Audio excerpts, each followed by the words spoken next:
Everything's good, man. Seriously, stop stressing so much. It's all gonna be okay. Think about it. 200 years from now, a whole new crew will be walking this earth. We'll all be forgotten. Strangers will live in your home, never knowing you slept in that same room. Nobody's gonna remember us. No one visiting our graves, no one talking about us. Just another blip in history. So, stop trying to control what you can't. It's not that deep. I know life's rough. Take a deep breath. It really will be okay. I promise you that. Just remember, if you got zero control over something, it doesn't deserve your attention. Period. Save your energy for what you can impact. That's the real move. You got this, brother. Keep on living.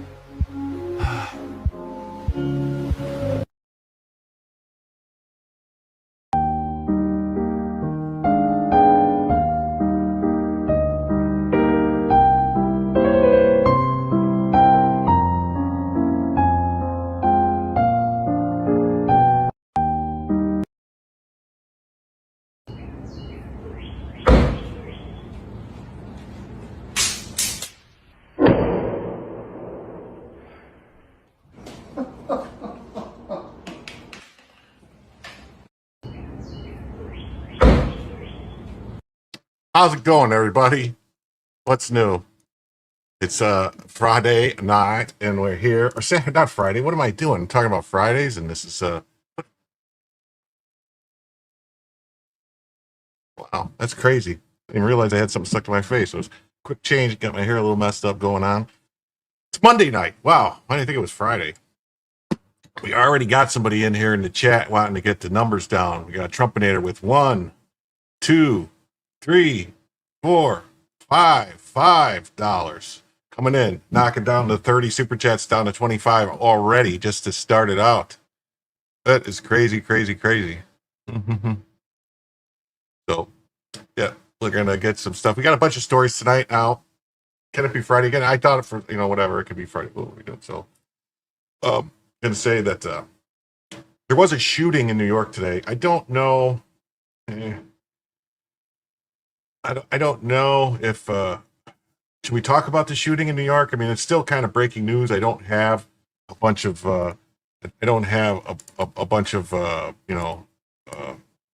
information on it as of yet. So I don't know what we can talk about. They killed the guy.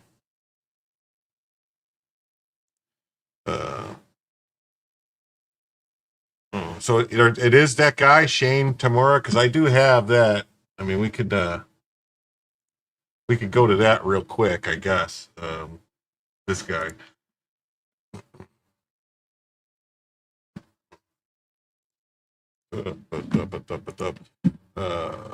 We do have some updated stuff too. The first thing I was going to get is the updates about the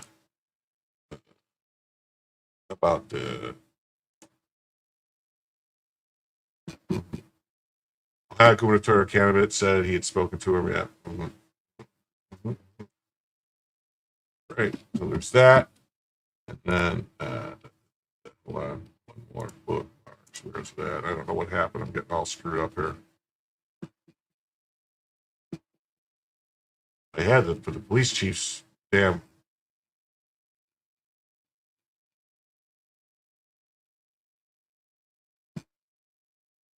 There it is. This lady should be nowhere near a police force. She's mad because social media erupted in anger after watching people get nearly murdered. If the races were reversed, your talking points would flip 180 degrees. Yeah, this is the police chief, and she's going to say stuff like, oh, man, what's wrong with you people getting upset about this? Called 911. Another point I want to make about this, you have heard me for over a year now talk about holding our juveniles in this city accountable for their behavior. Those weren't And juveniles. trying to hold their parents accountable for knowing how their kids are behaving. What should we expect from our youth if this is the kind of adult behavior that is setting an example for them? That is unacceptable by the adults in our community. Unacceptable. Another topic I want to cover real quick. Social media and journalism and the role it plays in this incident. And yes, guys, that's you. That is you. Well, what about her? Wait a minute. What about her? Social Where was the police officers that should have been there? You need, anytime there's a large event like this, there has to be police station. There should be visible police everywhere. What if someone decided to attack it like a terrorist? Where was the police? The post that we've seen does not depict the entire incident. That is one version of what occurred. At times, social media and mainstream media and their commentaries are a misrepresentation of the circumstances. Wait, is she trying to say that people deserve to get beat like that? Is that what she's saying? That only shows one side of it, them getting beat. They said something. Did they say the N-word and that's why they got attacked? Is that what they're going to say? Let me guess, that's what they're going to say. That someone called someone the N-word. And that magic word deserves people to get beat half to death and their head stomped in. Oh, okay. All right. Surrounding any given event. What that does, that causes us some difficulties in thoroughly investigating the activity and enforcing the law. Because what happens, that social media post and your coverage of it distorts the content of what actually happened. And it makes our job more difficult. My absolute gratitude for the investigators who came in on Saturday as soon as this video was posted and rolled their sleeves up and got to work. They have done an amazing amount of work in a short period of time. I want to look to the men and women. If you can see me or hear me now, I want to say thank you to the men and women of CPD. You made this weekend, outside of this one incident, an amazing success for this city. It is because of your hard. Oh, yeah. So she's upset because, Cincinnati police chief is upset that a group of white people getting swarmed by thugs and doing good stuff that happened this weekend. Yeah. He has announced that only 5 people have been charged so far. Yeah. Harmeet Dillon, she ain't playing. Mm-hmm.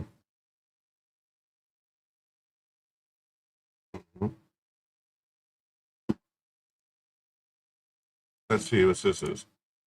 Joining me now is Ken Kober, president of Cincinnati's Fraternal Order of Police. And I appreciate you being here with us. And it's not to insult your city, but this is intolerable. It doesn't belong on any American street. It honestly doesn't belong in any civilized society.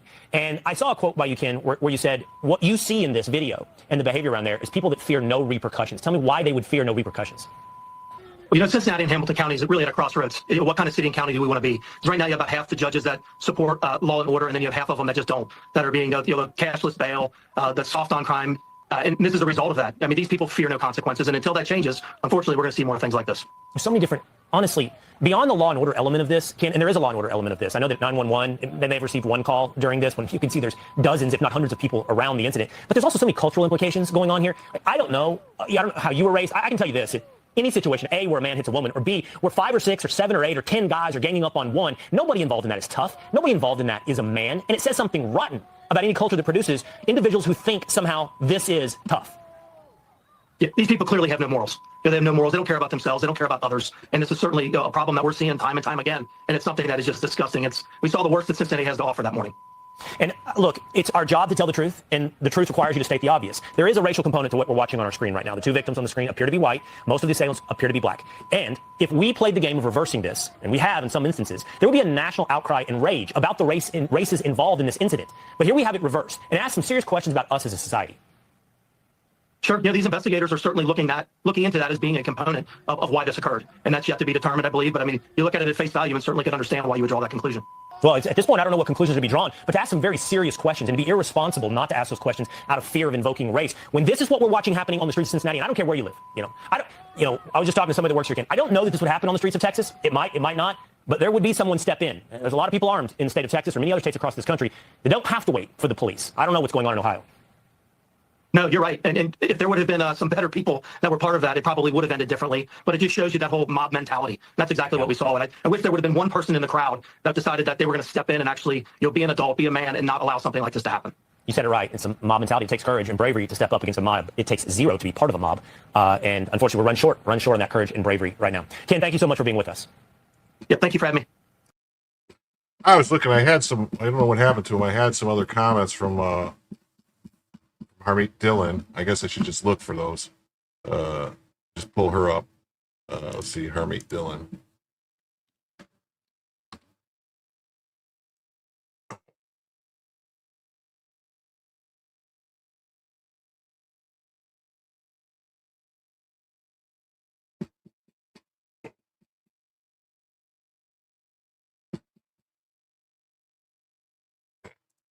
This is what she had to say about it. Said that every American is entitled to equal protection of our laws. Federal law enforcement is on it, and we will ensure that justice is done. So she's gonna, she said she's all over this. She's going to, four suspects in a violent attack. The jazz specified ID. The city didn't lift a finger until A.G. Dillon put him on blast. Well done. So, yeah. So 5 charged in a horrifying viral Cincinnati brawl that left a woman knocked out. There's a police chief. Police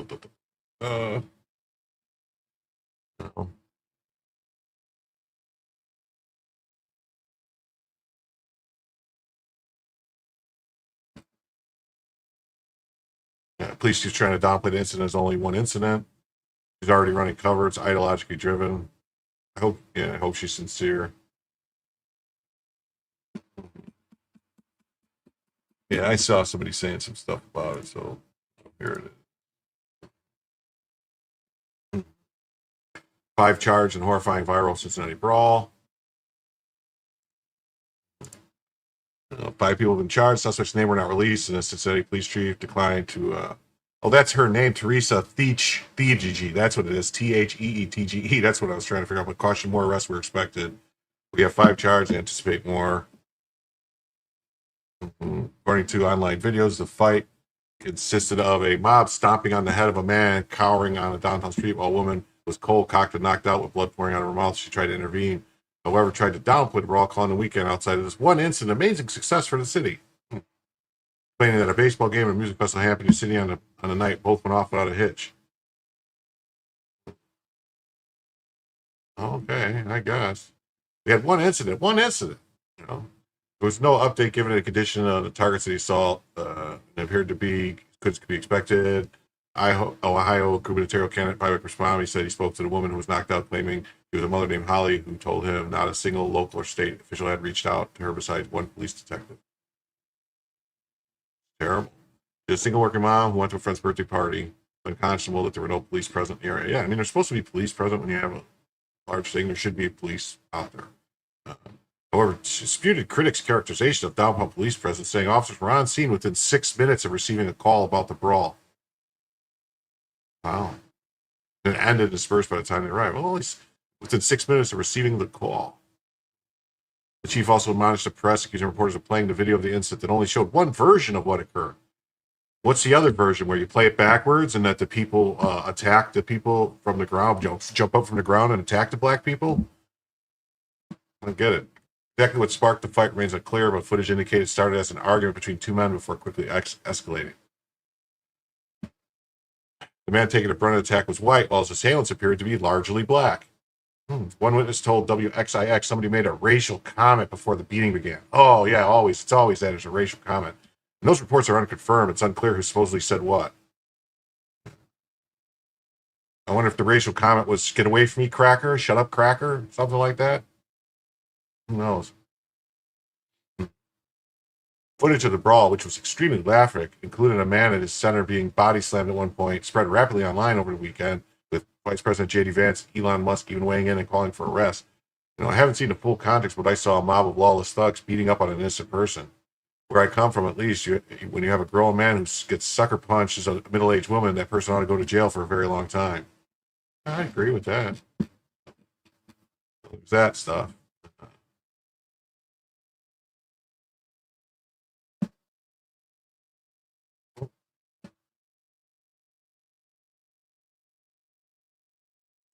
Yeah, who knows, if they're going to show all the videos collected or if they're even going to collect videos. I'm sure somebody told her that, oh, the guy was a racist or he was a Trump supporter or something. And so she's like, well, he deserved it then. He deserved it. Okay. Now we're going to jump on to the next story. I don't know if you guys have been noticing, but there was this bill passed Congress, and Congress, the House and the Senate passed a bill, and the president signed it. And the part of this bill, this big, beautiful bill, they called it, was defunding of Planned Parenthood by federal government, that no more federal dollars could go to pay Planned Parenthood. Which is, the Constitution says that the Congress has the power of the purse to decide where money is spent. So when Congress writes a law and says, yeah, we're not paying any more money for that, that's usually the end of the story. But there was a tyrannical black robe inferior court judge who decided that she is in control of the entire country and she decides what happens. And so she said that, no, you have to keep paying Planned Parenthood because I say so. And so, so what we have is a bunch of Democrat politicians who you would think would say, hey, wait a minute, this judge is usurping the power that is strictly ours as the Congress. But no, because they don't really care about anything except for power and control and getting what they want. Since this judge is doing what they wanted by paying, making sure Planned Parenthood keeps paying, they're perfectly fine with it.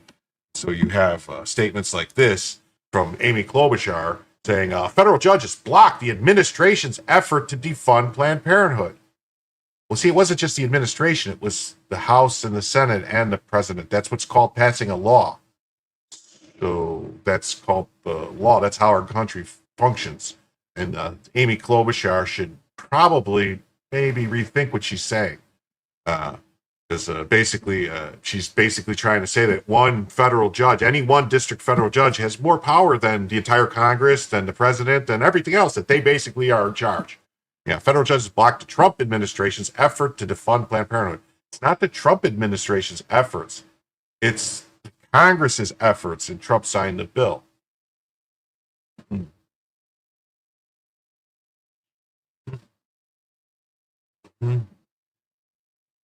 it says, ma'am, you realize Planned Parenthood was founded by a racist eugenicist. Why wouldn't you protect the unborn lives of those Americans? In her words, we don't want to go out of our way to exterminate the... I can't say that.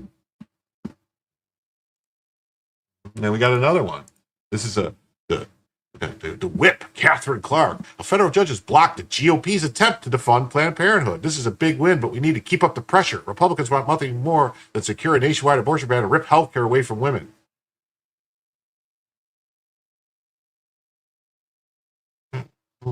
Judge blocks Trump administration-backed Medicaid cuts. Planned Parenthood to spend $40 million ahead of November on Democrats supporting abortion rights. So this is what it's. This is like a money laundering thing. It's just like another NGO where the Democrats give them money and then they give money back to the Democrats. We got another person, Jayapal, that says, a federal judge has blocked Trump and Republicans' attempt to defund Planned Parenthood through their big bad betrayal. See, that's how the law works, though. This is ridiculous. This is a big win. So it's a big win that a judge overstepped her authority and did something completely woohoo, woohoo. We'll keep fighting to ensure millions of Americans have access to health care they need and deserve.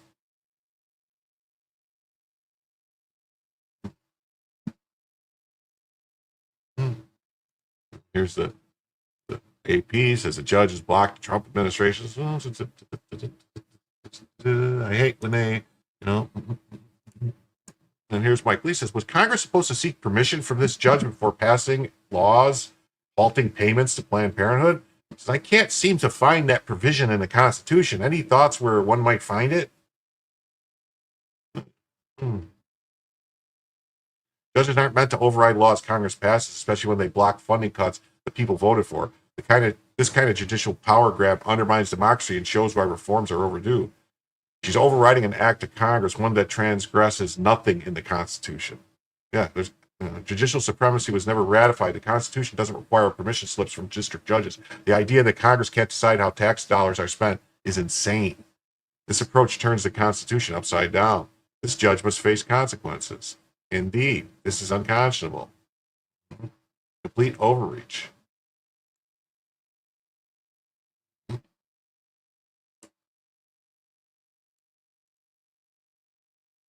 Breaking. Indira Talwani, an Obama-appointed U.S. district judge, has issued an order blocking the Trump administration from cutting Medicare funding to Planned Parenthood.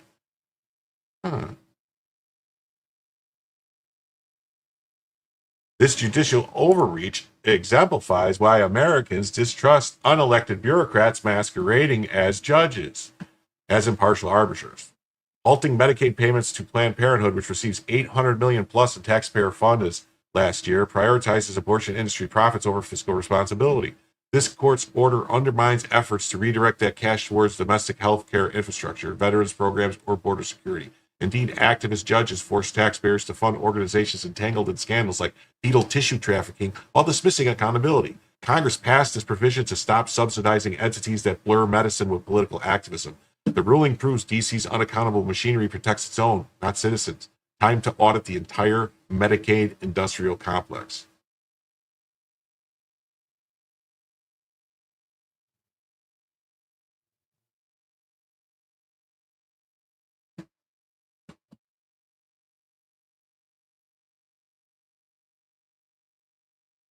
It's lawfare. If Congress has the power of the purse and they cut off funding for Planned Parenthood, where is Trump supposed to get the money to keep funding abortions at the clinics? Obama judge Indira Talwani ordered Trump to find the money to keep funding every Planned Parenthood location nationwide, expanding on her prior order requiring funding a limited number of locations. Here we go again, another nationwide injunction undermining the separation of powers. I mean, maybe Congress would start impeaching judges. That's what should happen. She should be impeached immediately.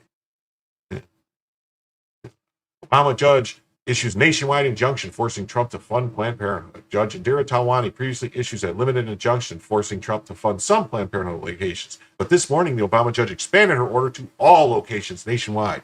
Congress cut off the funding, but this district judge from Boston has ordered Trump to find the money to keep paying the abortions.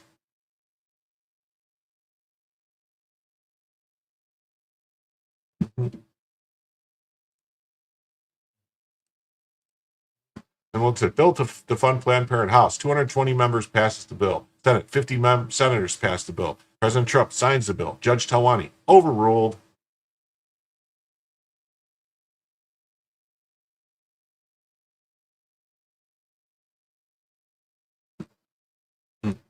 Says, let me get this straight. House passed a bill, Senate passed a bill, and one unelected judge gets to overrule the entire process. That's not justice. That's regime control.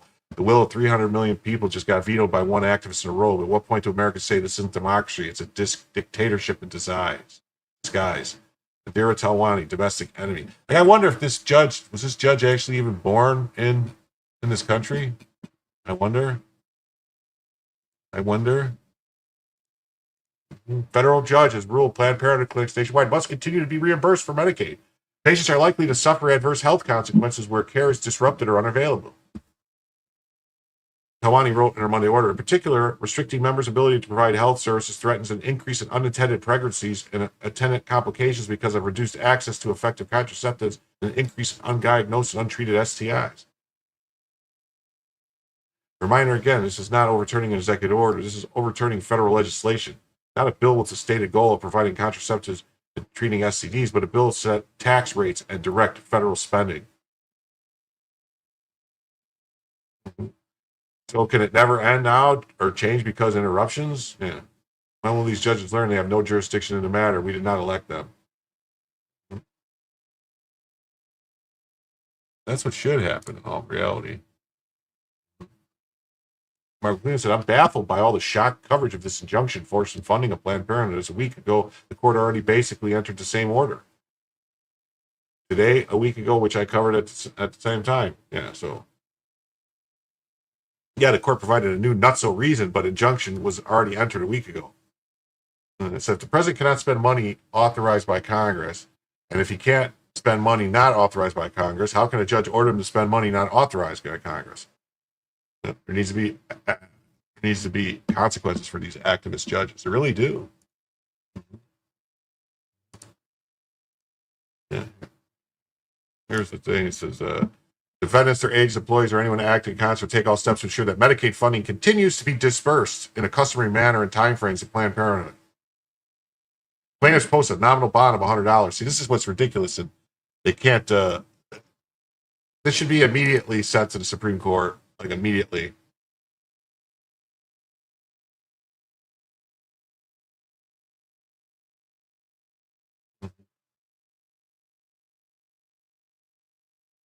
Should be immediately sent to the Jim, do you think I was alive 3 months before? I think you were alive 9 months before you were born.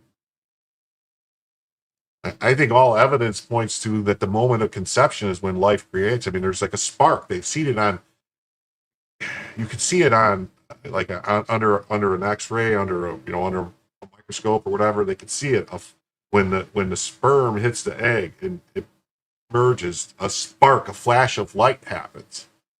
Seriously, and that's life. I mean, that's the creation of life. I have to imagine. I don't know.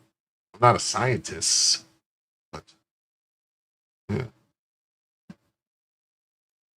It's just like a seed is alive before it's planted. Yeah.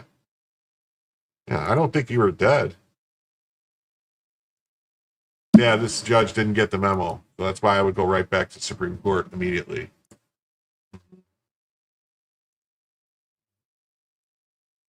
The AP says, thank you, Trumpinator, for the $5, by the way. Oh, and I didn't know to tell you. There is a goal tonight. It's 30 super chats, any size, shape, and color. And I will extend past the 2-hour time frame of the normal show to 3 or 4 hours, depending on how everyone feels and what they want. So it's up to you guys what you want to do. Logic. Look at these pink-haired weirdos. Save Planned Parenthood. A federal judge on Monday ruled Planned Parenthood clinics nationwide must continue to be reimbursed for Medicaid funding as the nation's largest abortion provider fights President Trump's administration over efforts to defund the organization and signature tax legislation.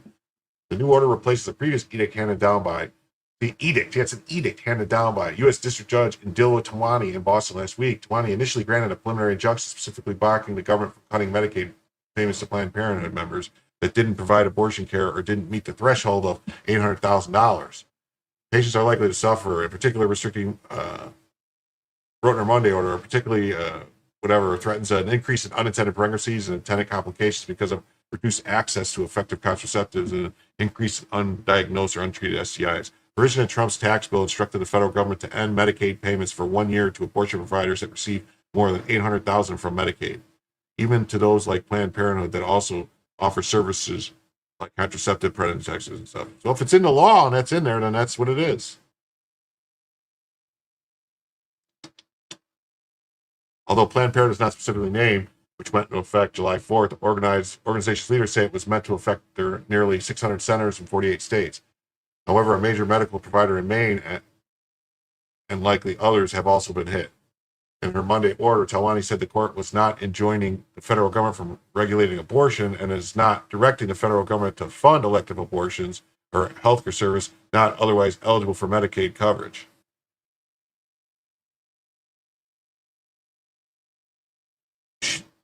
this has nothing to do with abortion. This has to do with money reimbursement for Medicaid. This lady is ridiculous. Her decision would block the federal government from excluding groups like Planned Parenthood from Medicaid reimbursement when they have demonstrated a substantial likelihood of success in their legal challenge. They're not entitled to our money. The federal government can decide who they want to give Medicaid dollars to and who they don't. They decide you can't get it. You can't get it. That's just the way it is. This is ridiculous. In a lawsuit, Planned Parenthood argued they would be at risk of closing nearly 200 clinics. Oh, well, too bad. If they were cut off of Medicaid funds, they estimate this would result in 1 million patients losing care. Oh, well, someone will pick up the slack. We're suing the Trump administration over targeted attack at Planned Parenthood centers. This case is about making sure patients who use Medicaid as their insurance to get birth control, cancer screenings, STI testing, and treatment can continue to do so at local Planned Parenthood health centers. We'll make that clear in court.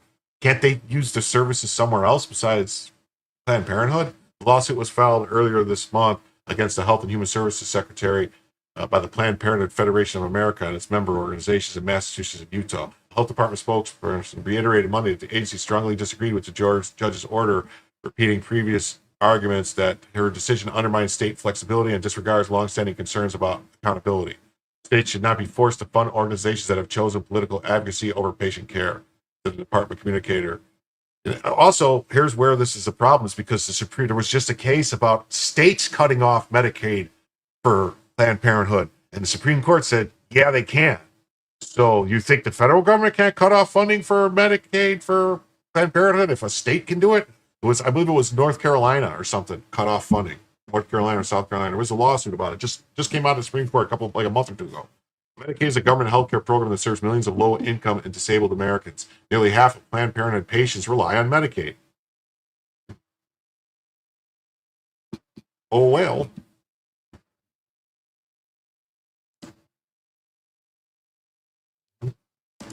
So what do we think about that? What do we think?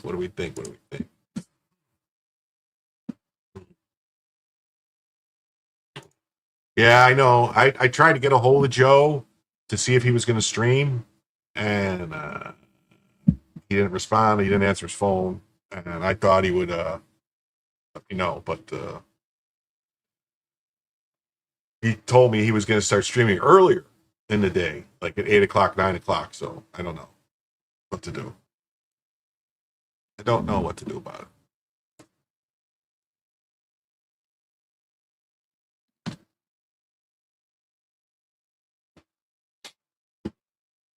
On to the next story.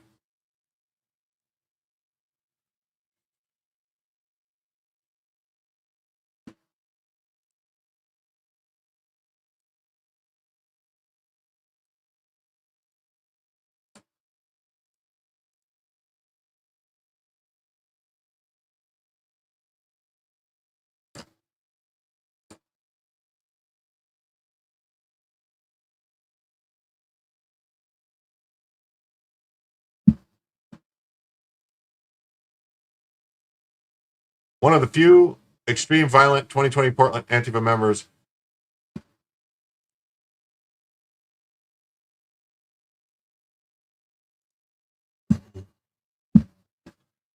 One of a few extremely violent 2020 Portland Antifa members who was convicted and had his felony charge reduced to a misdemeanor by a liberal judge. Daryl Kimberlin will then be able to get his record expunged. He carried out multiple terrorizing attacks. This person, Daryl Kimberlin, had been a member of the mafia and committed the same act. Any judge who reduced the charge by a felony to a misdemeanor will be investigated by the DOJ for violating RICO statutes. Why is the federal government doing the same in regard to Antifa-affiliated criminals and Antifa-sympathetic judges? It's crazy.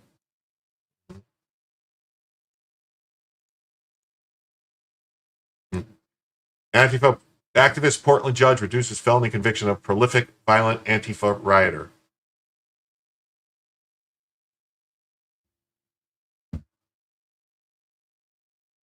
A violent Portland Antifa member who doubled as a fake journalist is having his felony conviction for multiple violent attacks reduced to a minor misdemeanor.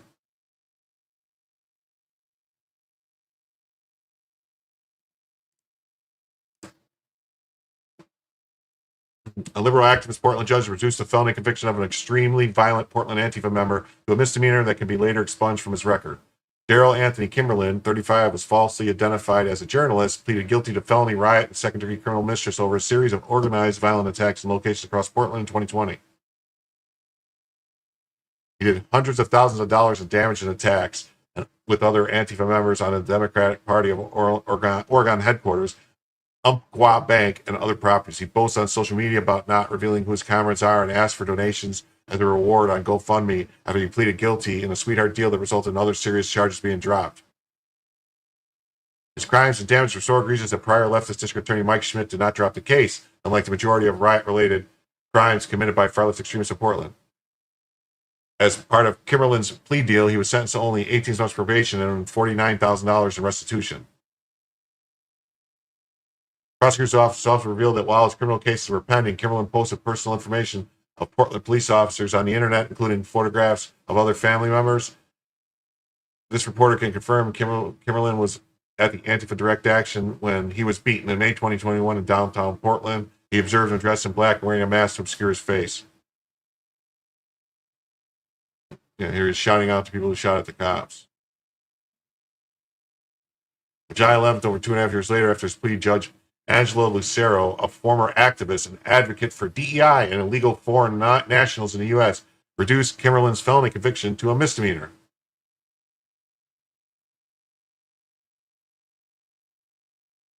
The act was prompted a rare rebuke from current moderate Multnomah District Attorney Nathan Vasquez. While the court has discretion by statute to reduce a C felony to a Class A misdemeanor, this reduction fails to reflect the immense damage caused by Mr. Kimberlin. In a story about the judge's appointment by the court by a woke former governor, Lewis and Clark Law School highlighted her work on the DEI initiatives among other law students. Lucero was volunteered with the Refugee Adjustment Day, DACA Renewal Day, and with other access to justice efforts in her community. The university boasted multiple 2020 violent Antifa riot arrestees were students or alumni of the same law program as at Lewis and Clark. The university has a large student chapter of the National Lawyers Guild, far-left legal nonprofit that provides free legal aid to Antifa and other far-left extremists. All they need to do is they need to look in and see if she's had any contact with any of those people. Because if she's been communicating with them or anything or doing any stuff, they could charge her with corruption.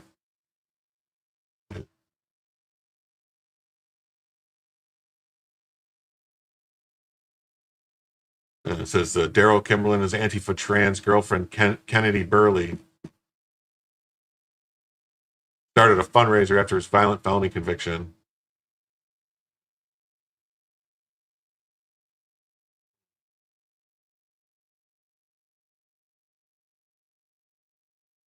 Kimberlin's conviction reduction to a misdemeanor means that he can petition the court to dismiss his conviction or have the criminal record expunged altogether later this year. Wow. What?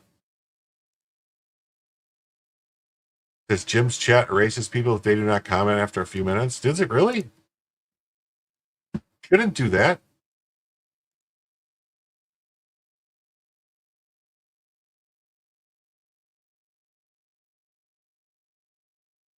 I didn't see Choosy at all in the chat tonight. I hope it doesn't erase people. That's not cool. That's not cool. That is not cool.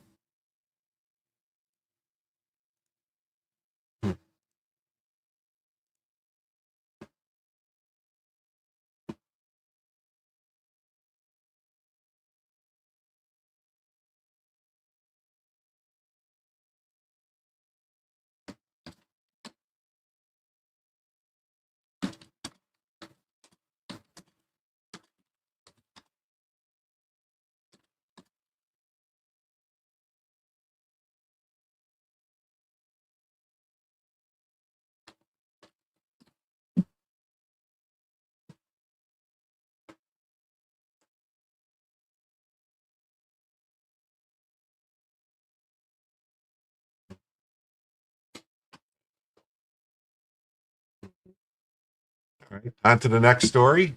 We're just dropping them out tonight. Gonna keep going through. Biden's unconstitutional free ride for student loan borrowers ends August 1st. Oh, here's Choosy. There he is. Y'all are paranoid. Just trying to take my wrench away. I was just sitting here listening and reading. Oh, you're fine. No one took your wrench away. You're cool. We didn't. Someone said that that people were getting someone said that people were getting disappeared. So I wanted to look. What?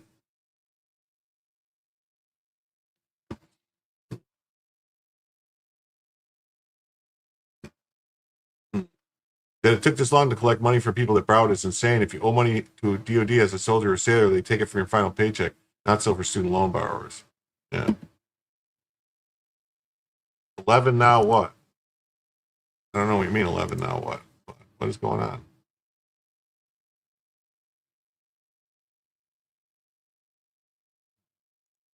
Let's see. Biden's unconstitutional free ride for student loan borrowers ends August 1st. In an announcement video posted to X, Department of Education Secretary Linda McMahon announced that beginning August 1st, the Department of Education will resume charging interest on student loans under the Saving on a Valuable Education plan enacted under former President Joe Biden. The plan was ruled an unconstitutional overreach of power by the United States Supreme Court in June 2023. Biden administration introduced the SAVE plan in the summer of 23 and billed it as an affordable repayment program, but it was legally challenged and is now defunct.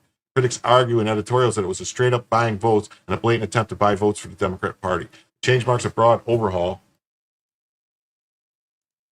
of the federal student loan system under President Trump's administration, which will phase out the SAVE plan and other income-driven repayment plans that claim to eliminate or lower payments for borrowers, but in practice handed the bill to American taxpayers. Trump administration's view on this issue is that loan cancellations are vile and not a viable option, as it merely shifts debt from one party to another, specifically not allowing American taxpayers to take on the debts that are not their own. An announcement McMahon encouraged borrowers to go to a link, studentaid.gov, and learn about what they are characterizing as affordable legal repayment options, as the Department of Education will provide assistance in identifying new plans. The debate over whether student loans should be forgiven is steeped in the issue of what objectively considered fair. Many, especially Republican legislators, can question why student loans should be forgiven when hundreds of thousands of young Americans enlist in the military to pay for their education for their service. Then you ask why most liberal arts majors were favored in their now moribund plan over young Americans who skipped four-year degrees and opt instead of vocational or trade school. What changes are coming? The One Big Beautiful Bill Act, which Trump signed on July 4th, overhauls the federal student loan system, impacting nearly 4 million borrowers with stricter borrowing limits and reduced repayment options. The SAVE plan will be fully phased out by July 1st, 2028, and interest accrual will resume on August 1st, 2025. If the SAVE plan was ruled unconstitutional, why is it still going on until 2028? I mean, what the hell's going on? New borrowing limits, which will go into effect July of 2026, cap graduate student loans at $20,500 annually and $100,000 lifetime, while professional degrees will be limited to $50,000 annually and $200,000 lifetime.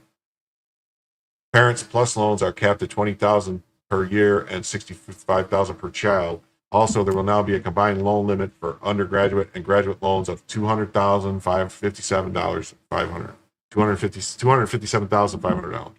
Repayment options are to be streamlined into two plans: a standard plan with a 10 to 25-year term based on debt side, and a repayment assistance plan, which ties payments to income. The former starts at $10 a month for those earning $10,000 or less, up to 10% of adjusted gross income for higher earners. The RAP waives unpaid interest and provides up to $50 a month principal reduction for lower income borrowers, but requires a $10 minimum monthly payment. Loan forgiveness on the RAP extends to 30 years compared to 20 or 25 in prior plans, making it less likely for the typical borrower to qualify.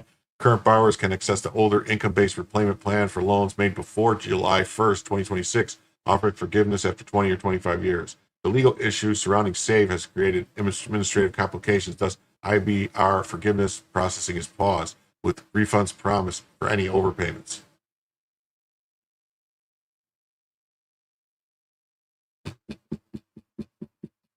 That's it on that story. So, yeah, if you took out a student loan, you're gonna have to start paying it back. That's just the way it is. Okay. On to the next story. America at zero. The fertility crash that will end Western civilization. Bum, bum, bum, bum, bum, bum, bum, bum, bum, bum, bum.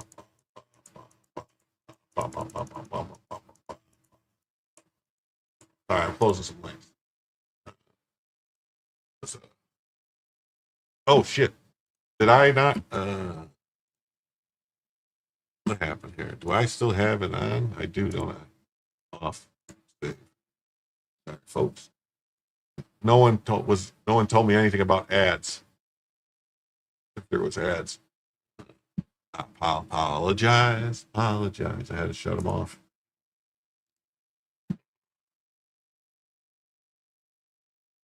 What are you saying? 13, 11, now what? What are you talking about? People in the chat? It says I got 43 people here. I don't know. Oh, what do you know? We're coming up on an hour. So at 1 hour, I say goodbye to the X, YouTube, not X, the X Twitter people. So if you're on X Twitter and you're watching, you can go ahead and come on over to YouTube or Rumble or Instagram or Facebook. And then watch the rest of the show. Okay. Jim will tell you the news.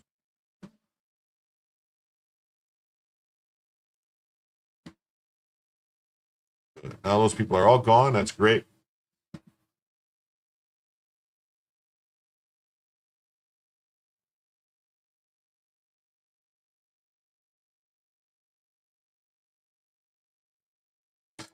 Yeah, I've noticed they've been doing that a lot. If you don't participate in the chat and you don't talk, you won't see them if you go to look into chat to find them. But we'll see what happens. There we go. We're at 1 hour. So America's at zero. Fertility crisis will end Western civilization. America's fertility crisis is no longer speculative. The numbers are not only in, they are loud, insistent, and irreversible if not addressed soon. According to the CDC's 2024 provisional data, the U.S. fertility rate has fallen below 1.6 children per woman. That figure is not just low, it's terminal. A replacement level society requires a fertility rate at roughly 2.1. Below that line, a society first ages, then shrinks, and eventually dissipates. Demographers do not romanticize. Their charts are not political. But when one reads them correctly, they tell of a civilizational story, and that story is beginning to resemble a tragedy. Why call this civilizational suicide? Because it's not imposed from without. It's chosen, or at least permitted from within. As Pat Buchanan wrote in The Death of the West, the first world is dying not from a plague or war, but from sterility. They face a mortal crisis, not because of something happening in the third world, but because of what is not happening at home. Birth, family, continuity. These pillars of civilization are no longer assumed. In the U.S., they are increasingly postponed, downsized, or discarded altogether. To understand how dramatically this demographic collapse is, recall that the U.S. fertility rate in 1960 stood at 3.65, more than double today's rate. Even as recently as 2007, the U.S. achieved near replacement levels of fertility. That was the last flicker before the fall. Since then, the decline has been steady and uninterrupted. Had fertility remained at 2007 levels, the U.S. would have welcomed nearly 12 million more children than it has. That's not just a difference in birth records. It's a difference in national trajectory. Some will object that population is still growing. True, but only barely and only because of immigration. The native-born American population is stagnant. More striking, natural increase, births minus deaths, is trending towards zero. It is an immigration that props up the illusion of demographic health. Yet even this solution is fragile for reasons we will explore. Importing people is not the same as making Americans. What happened? The short answer is that marriage and childbearing are no longer the default life path. Their lifestyle options often treated as elective or even indulgent. Women are having their first child at an average age of 27.5, a record high. Teen birth rates are in free fall, so are birth rates among women in their 20s, historically the prime years for family formation. Meanwhile, birth rates among women in their 30s and 40s are inching upward, but not enough to offset the delay. In simple terms, by the time many Americans feel ready to have children, they either can't or don't. The delay is not irrational, it's economic. Wages have stagnated, housing is unaffordable, and childcare costs rival college tuition. Nor is it simply financial. Cultural attitudes have shifted dramatically. The rise of secularism, the valorization of careerist ambition, and the detachment of sex from reproduction have all eroded the social incentives to marry and procreate. Where children were once seen as a blessing, they are now often viewed as burdens. Where family was a social good, it is now one choice among many, subject to the preferences of the individual. Technology compounds the shift. The advent of reliable contraception and the normalization of abortion has made reproduction a matter of near total control. What begins as liberation can end in extinction. Fertility is no longer a byproduct of love, marriage, or community life. It is an optional project, often postponed until it becomes impossible. The problem is not just the number of people, but the kind. A society is not merely a population count, it is a set of inherited beliefs, institutions, and norms. Immigration can sustain population figures, but not a national identity. As Douglas Murray put it, you cannot replace a Scottish teenager with a Somali one and expect no consequences for cohesion. Yet the U.S. increasingly does just that. Since the 1965 Immigration Act, America has brought in over 72 million immigrants, mostly from Latin America and Asia. Today, only 13% of the immigrants come from Europe. In 1970, immigrants made up 4.7% of the U.S. population. Today, that figure is over 14% and climbing. Without immigration, the U.S. population would be shrinking. But here's the paradox. Even as we import people to make up for low fertility, we are less capable of assimilating them.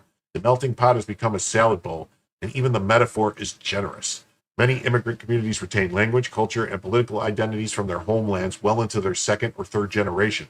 With 43% of California minors being Hispanic, many of whom live in majority Spanish-speaking environments, the incentives to Americanize weaken.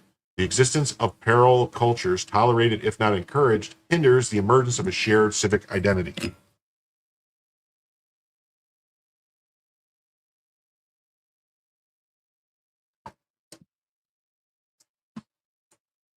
Yeah, 172 million counting illegals.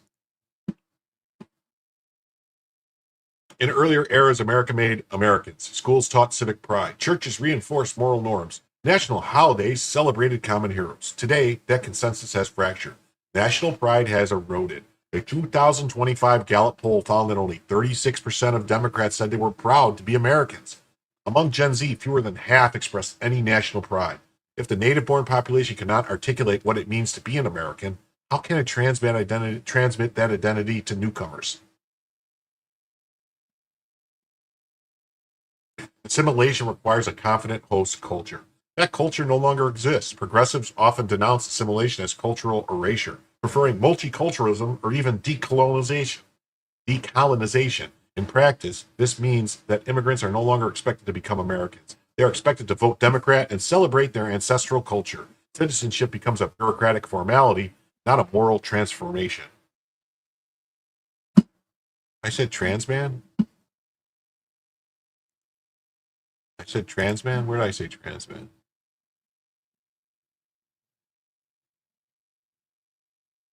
Oh, maybe. I don't know.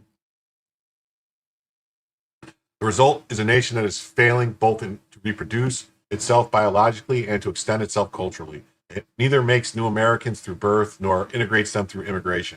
It is not sustainable. If continued, it will lead to what Buchanan rightly called civilizational suicide.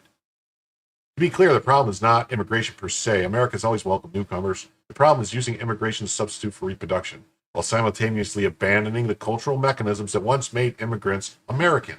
Without a robust host culture, immigration becomes not a solution, but a solvent. Wait, then, what is to be done? A few policies are obvious. Make family formation more affordable, lower the cost of housing, subsidize childcare, and reform the tax code to favor parents. Consider fertility bonuses, as Hungary and Poland have attempted. End policies that disincentivize marriage. Strengthen religious institutions which are consistently correlated with higher fertility. These are practiced steps. But policies alone will not save us. What is required is a cultural reorientation.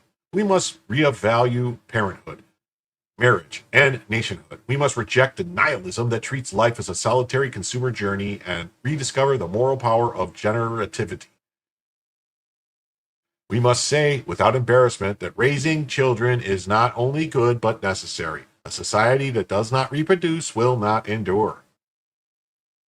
Critics will argue that civilization is more than biology. They are right, but civilization does require biology. Culture rests on continuity, and continuity depends on people. If there are no Americans, there is no America. To borrow from Jefferson, every generation is a link in the golden chain of civilization. We are in danger of breaking the chain. Demographic decline is not destiny, but neither is it a glitch to be ignored. It is a warning. A nation must choose life over sterility, posterity over presentism. If we do not, we will dwindle and then disappear. Not with a bang, but with a cradle gone silent.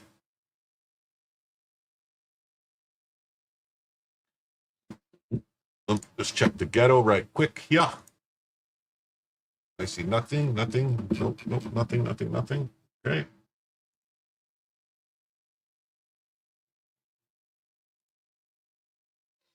Okay, on to the next story.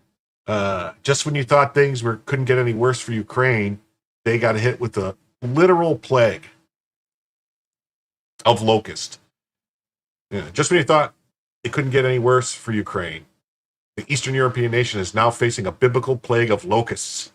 When will the people of Ukraine admit that they've had enough and oust Zelensky and force him to negotiate peace with Putin? Look at that. Wow, that's bad. Plague of locusts devastating Ukraine. Millions of locusts have invaded southern Ukraine. So far this year, locust outbreaks have been reported in Zaporizhzhia, Kherson, Odessa. Some sightings also reported in Dnipro and Vinnytsia regions. Locusts can devastate crops and grass that's grown for human consumption and livestock in a remarkably short period of time. Locust swarms ravaging Ukraine farmland expose a deeper rot. Billions of foreign air vanquish into bureaucratic black holes while crises multiply. The real plague isn't insects, it's directly spending on Zelensky's regime with unaccountability. Bill title proves U.S. Taxpayers fund agriculture support programs that line oligarchs' pockets instead of protecting crops. Until audits force transparency, no amount of aid will fix this. America First means ending blank checks for corrupt regimes and demanding real results. Zelensky's failures aren't Putin's fault. They're proof globalist handouts and enable incompetence. I was trying to do like an Eastern European voice. Didn't really work out the way I saw it was going Mexican, so I bailed out. I bailed out.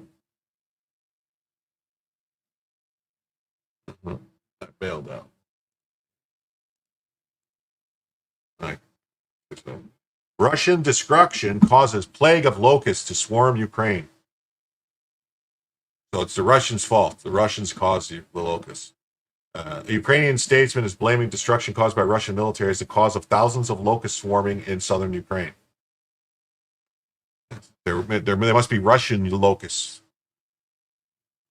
Vladimir Chalkovsky, deputy head of state service for food and consumer protection of Ukraine, said in an interview with the Ukrainian news website that locusts, insects that are a species of grasshoppers, have become a particular nuisance in Ukraine regions battered with conflict since 2022 when Russia first invaded Ukraine.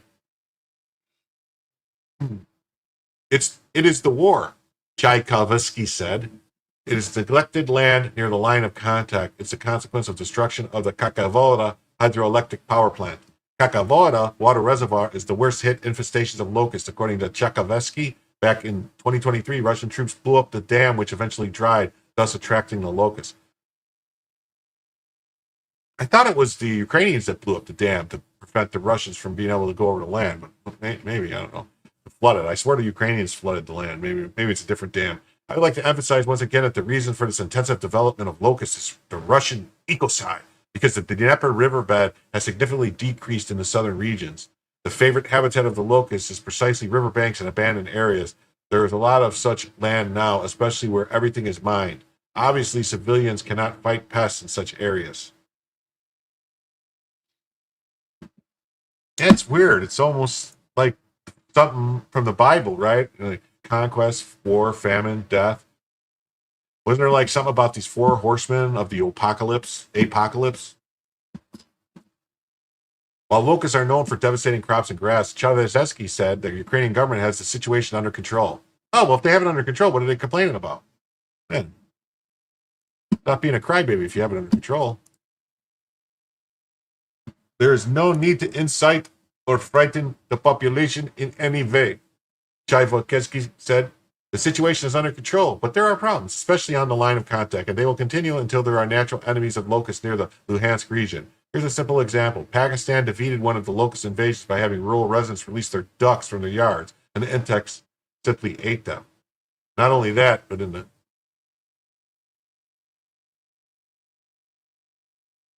Wait a minute. This says Pakistan defeated one of the locust invasions by having rural residents release their ducks from their yards, and the insects simply ate them. So how did they defeat a locust swarm if insects ate the ducks that were supposed to eat the locusts? That seems the opposite.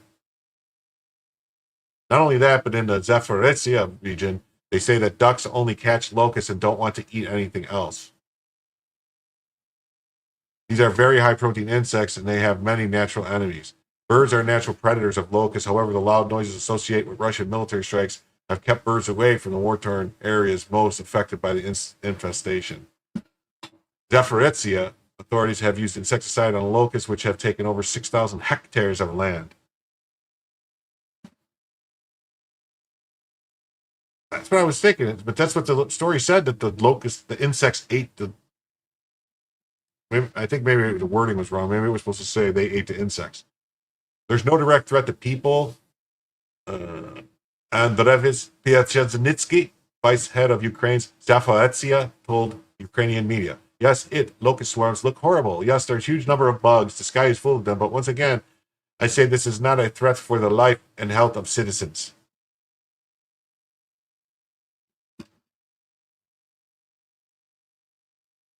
And then we have from the Kiev Post. Yeah. Locust swarm southern Ukraine. Insects invade both Moscow and Kyiv controlled territory. Ukrainian officials said Russian demolition of massive hydroelectric dam on the Dnieper River in 2023 and catastrophic flooding that followed made the bug problem worse. Them some big grasshoppers.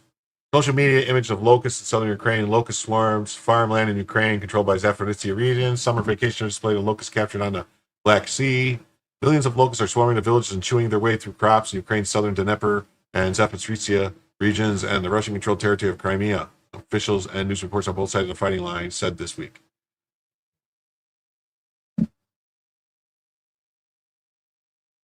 Yeah, the spotter and lanternflies are really bad, from what I understand.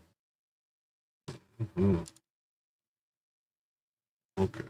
All right. Do not attempt Eastern European. It's not good. Okay.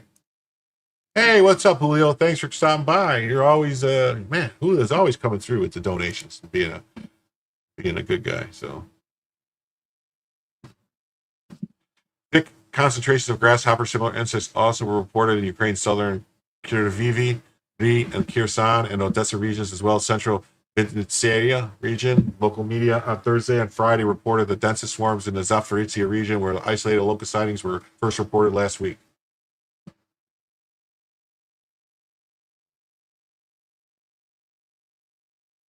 Video image recording in the southeastern Dnieper region showed thousands of insects infesting a village with a reported 50 locusts a square meter of wall or road. Masses of flying locusts clouding a town center. Radio Liberty in a Wednesday report showed a near biblical bug concentration in the air and on the trees.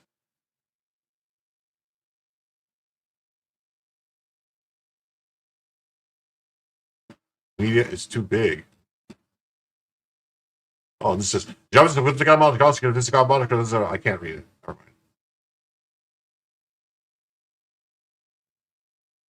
Two species, the migratory locust, Locustus migratoria, and the Egyptian locust, and the Clidium egyptianum, have been reported present on the ground and in the air based on news reports over the past 7 days. The locust's main body appeared possibly to be moving east.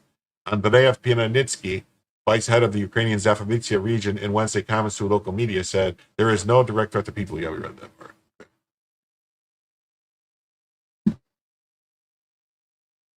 The Ukrainian government agency linked to locust mass disappearance with the abnormally dry spring along the Black and Azov Sea's north shores and damage done to local ecosystems by more than 3 years of conventional war.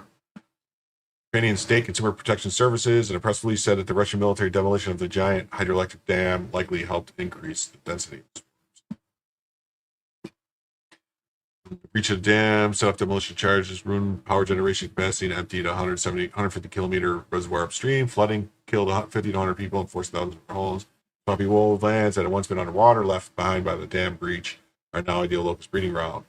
What is important to know about locusts? Aside from the now dry Kakokova Reservoir, no man's land, and unworked farmland near the fighting front are potential additional productive locust breeding grounds in the region because combat activity prevents farming and tilling of fields, increasing the size of potential locust habitat.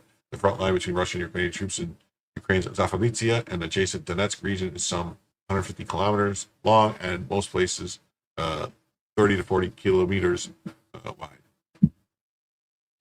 Land on both sides of the lower Dnieper River is mostly flat steppe, often consisting of deep black earth loam, and is some of the world's most productive farmland. Crops most often raised in this region include wheat, corn, soy, and sunflowers, purportedly the locust preferred food.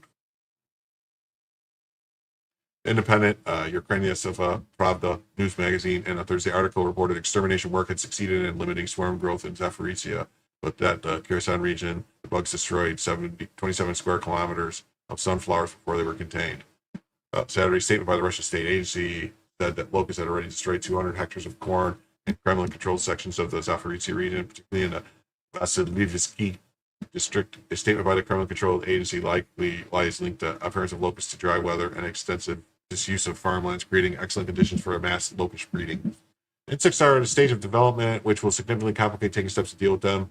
Statement said in part, Andrea Seguta, a Kremlin-appointed official in the occupied Crimea region, said authorities have the situation under control and that steps are being taken to prevent mass assaults by the insects on crops.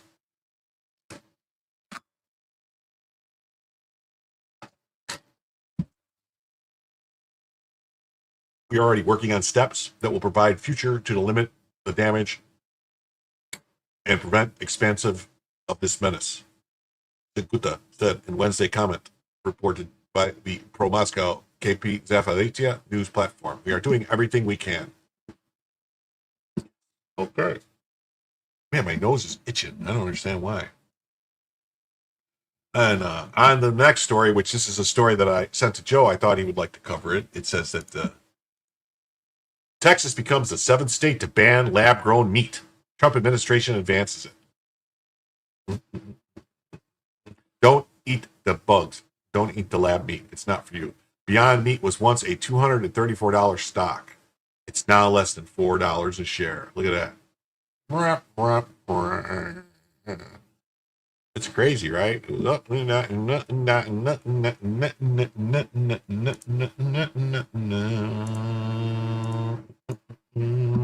Texas becomes the seventh state to ban lab-grown meat. Trump administration advances it.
Sorry about that. I had to send a message to someone.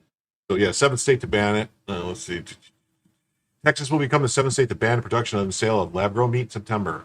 Florida was the first, followed by Alabama last year. This year, 5 more states, including Texas, followed. They did so after the Trump administration took the opposite approach. In 2019, the first Trump administration was the first in U.S. history to begin the process to authorize lab-grown chicken, seafood, and beef in the U.S. What? Don't eat that meat. That meat's not good for you. It's not for you. It's for they, them. In 2023, former President Joe Biden, the U.S. became the second country in the world to approve the production and sale of lab-grown meat. Recognizing the importance of the Texas cattle industry and health concerns expressed by Texans, State Senator Charles Perry are from Lubbock. While SB 261 to ban the sale of lab-grown meat in Texas, the bill, which includes civil and criminal penalties, received bipartisan support and was signed into law by Governor Greg Abbott last month. It becomes effective September 1st. The introduction of lab-grown meat could disrupt traditional livestock markets, affecting rural economies and family farms. Perry's bill analysis states, there are concerns over transparency and labeling, risk of contamination, and the long-term health impacts of consuming cell-cultured products. The measure prohibits the production and sale of cell-cultured protein products in Texas to protect consumers and support traditional agriculture. Cell-cultured protein is made by harvesting animal cells and growing them in a bioreactor to produce tissue-based food products. Sounds something weird. Sounds like something like green. Earlier this year, the Texas legislature passed a resolution officially recognizing state of Texas, highlighting Texas as the birthplace of many iconic culinary traditions, including those tied to cattle drives, chuck wagons, and steakhouses, all of which are cemented steak as the integral part of the state's culture and cuisine. Center Square reported. Texas remains the undisputed leader with the most beef cattle in the U.S., representing only 15% of the national beef market. Center Square reported. Texas cattle, including beef and dairy, are Texas' top agricultural commodity, representing $15.5 billion in market value in 2022, according to state agricultural data. Florida Governor Ron DeSantis was the first governor in the country to sign a lab-grown meat ban last year in an effort to protect the state's cattle and agricultural industry. Alabama wasn't far behind. This year, 5 more states follow. In February, South Dakota governor signed it into law. In March, Mississippi's ban was approved. In May, Nebraska's ban was signed. In July, Indiana implemented a 2-year ban. Why would Indiana only do a 2-year ban? Because Indiana is a state of a bunch of like half-baked weirdos like Mike Pence.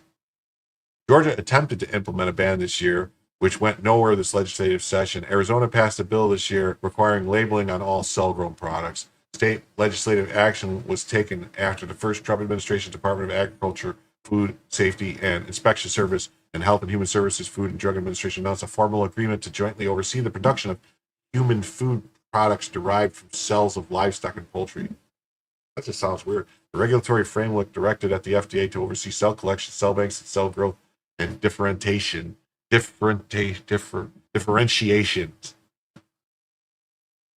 2023, the Biden administration continued the Trump administration's work. Its FDA and USDA approved California-based Upside Foods and Good Meat to sell cell-based chicken products, which are currently being sold in restaurants nationwide. Upside Foods sued Florida last year, arguing its ban is unconstitutional. A federal judge allowed this lawsuit to go forward this April. It remains unclear if the California company or others like it will sue the 7 states that have so far implemented bans. Last month, the second Trump administration continued the efforts that began in 2019 when the FDA and USDA approved a San Francisco-based cell-based seafood company, Wild Type, to market its products that are currently being served in restaurants. It was approved after agri-giant Cargill and partners invested more than $100 million to launch an alternative to salmon. Although the U.S. began its process in 2019, Singapore was the first country in the world to officially authorize production of lab-grown meat in 2020. The U.S. was the second in 2023. Last year, Israel became the third after an Israeli company, Aleph Farms, received approval to sell lab-grown meat in Israel and the Middle East. Would that be kosher? How could it be kosher? I don't understand. Maybe it could be. I don't know. Several European countries are also moving forward with approving lab-grown meat, according to several news reports. No meat. Get rid of the... No lab-grown meat. No. Say no. So, okay, we're going to jump to the next story. I don't know if you guys saw, but President Trump took a trip to, he's in the UK, he's in Scotland, in the UK, visiting. And he has his own estate there. And so let's see what's going on over there. It says LMAO. President Trump is visiting the United Kingdom, but still managed to be the host in this whole ordeal because he owns the property in Scotland. He is hosting the prime minister of a foreign country, only Donald J. Trump.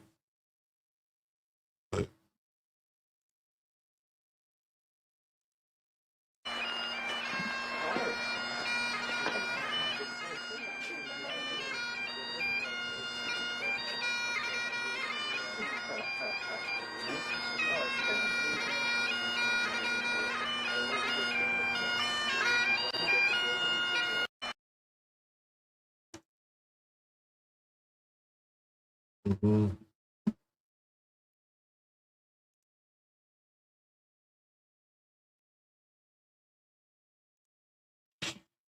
It says now Trump is flying Starmer around in Air Force One and Marine One. I think Keir Starmer herself is forgetting who's really the visitor in this situation.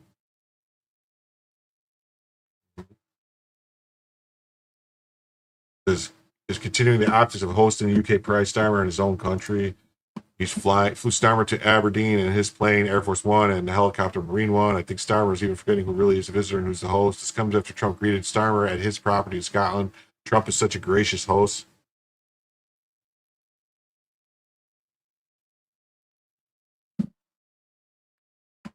Let's see. It says, Jackson says, Jim, did you see Candace Owens' video today? There's a short too on a former justice of France also going after her, like it or not, which he exposed to sick. I haven't seen her video. Are you talking about the stuff with Macron and his wife? Is that what you're talking about? Because I don't know. So let's see.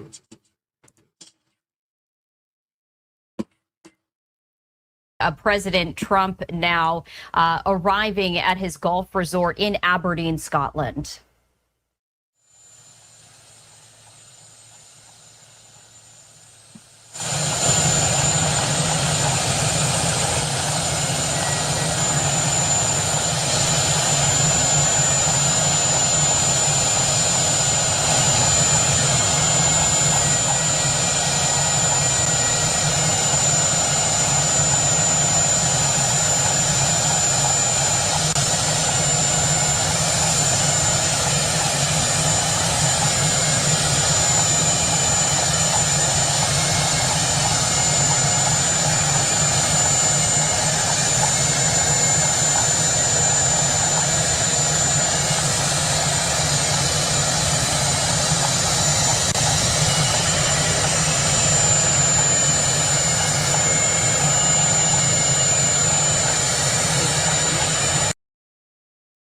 Okay. And then we got this, which says, now Starmer meets with Trump, and they're getting into a discussion about free speech. And Starmer tells him, we've had free speech for a very long time here, so we're very proud of that. Let's see this one. Ready? You discuss the importance of free speech today. Well, free speech is very important. I don't know if you're referring to any place in particular. Perhaps they are, but we've had free speech for a very, very long time here, so we're very proud about that. What's your advice on the small boat? So he says they've had free speech there for a very long time, is what he says. Yeah. Yeah, said, yeah, and then they show this is what due to local laws, we're temporarily restricting access to continental access. So he said, yeah, free speech, right? Free speech. Free speech. He says that right after creating the National Internet Investigation Unit to monitor speech, charging people with crimes for memes and rants against immigration. Insane levels of irony. UK introduces online speech monitoring police. Yeah. People in this country are arrested for memes. That's right. He puts people in prison for social media posts. It isn't free speech if you're jailed for your speech. Yep, him and his leftist party. Yep.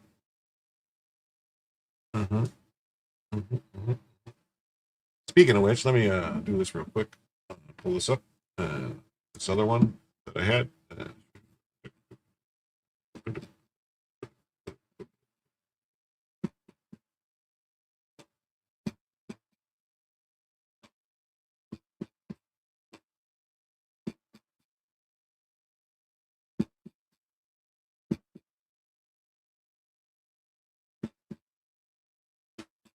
Where is it?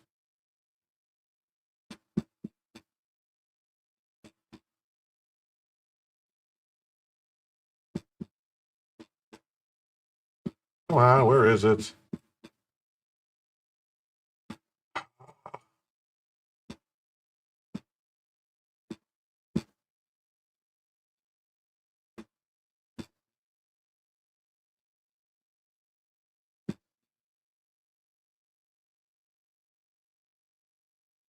Oh, where is it? Damn it. I'm sorry, guys. There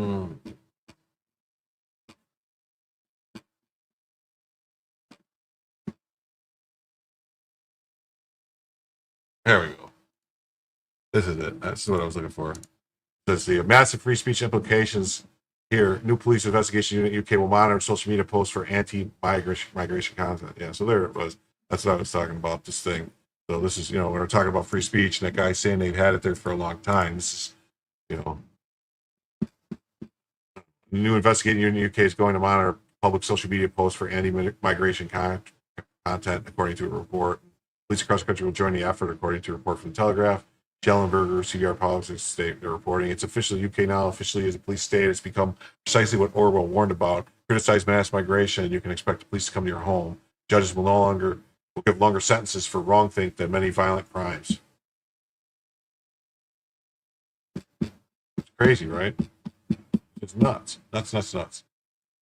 Mm-hmm.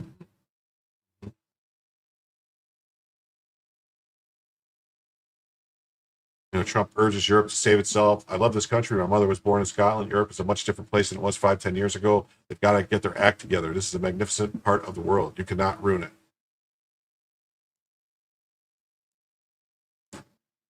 Well, look, immigration is a big factor, and I think, frankly, if they're coming from other countries and you don't know who they are, and are they coming from prisons? We have them where they came in from prisons. We're moving them all out. We had a border last June, just last month. We had 0 people come into the country, 0, other than coming through legal means. If you're stopping immigration and stopping the wrong people, I give my hats are off to you. You're doing not a good thing. You're doing a fantastic thing. So I know nothing about the boats. But if the boats are loaded up with bad people, and they usually are, because, other countries don't send their best. They send people that they don't want. And they're not stupid people. And they send the people that they don't want.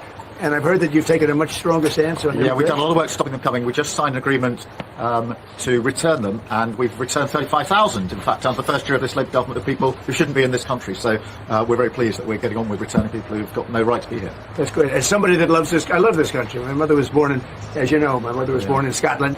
And it's an incredible place, a beautiful place. And if that be the case, I congratulate you. That's exactly because, Europe is a much different place than it was just 5 years ago, 10 years ago. And they've got to get their act together. If they don't, you're not going to have Europe anymore as you know it. And you can't do that. This is a magnificent part of the world, and you cannot ruin it. You cannot let people come in here illegally. And what happens is there'll be murderers, there'll be drug dealers, there'll be all sorts of things that other countries don't want. And they send them to you, and they send them to us. And you've got to stop them. And I hear that you've taken a very strong stand on immigration. And taking a strong stand on immigration is imperative. That's horrible, right? Horrible stuff. Trump just ain't playing. Okay. There we go. Never seen who golf. Yeah, he's uncomfortable in his own skin. Starmer is. Well, look, immigration.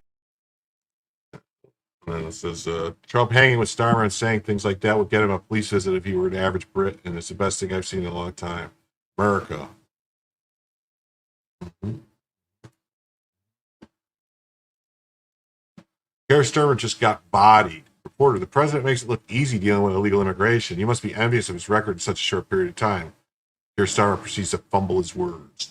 Let's see. The president makes it look easy dealing with illegal migration. You must be envious of his record in such a short period of time. Well, I think we've been discussing illegal migration is a huge issue in both our countries. In the United Kingdom, it is a real cause for concern, and that's why we must bear down on it. The president makes it look easy dealing with it. He makes it look easy. Mm-hmm. This is the same guy who said the greatest threat to Britain is Islamophobia. That's right. Mm-hmm. Mm-hmm. The Iran-Mexico Act proves decisive leadership beats bureaucratic fumbling every time. While Starmer stammers about child protection sites, Section 2 of the H.R. 273 mandates concrete action, reinstating migrant protection protocols exactly as Secretary Nielsen outlined in 2019. No vague platitudes. No open borders, disguise of compassion. Just operational border security, forcing asylum seekers to wait in Mexico during proceedings. Trump's record, 89% reduction in illegal crossings. During MPP's first implementations, Starmer's plan, word salads about online safety while London faces record migrant waves. Real leadership means policies that work, not virtue signaling legislation. Mm-hmm. What do we think about all that stuff with Starmer and all that, right? I mean, Trump's doing it, getting it done. He's also been getting it done in other places. So on to the next story. We got historic. Japan just signed the largest investment deal in U.S. history, $550 billion. That changes everything. The fine print reveals some of the media won't tell you about who really controls the profits. Xi Jinping's worst nightmare just became reality. A threat. Look at this guy. Oh, hello. Also, Japanese. As founding chairman of the Quad Investors Network, I've been waiting around for this moment. This isn't just another bilateral deal. It's a complete strategic realignment that proves the Quad's growing clout in shaping Indo-Pacific economic security. What? But here's what the media... That's an ad. So here's what the media missed. The $550 billion investment fund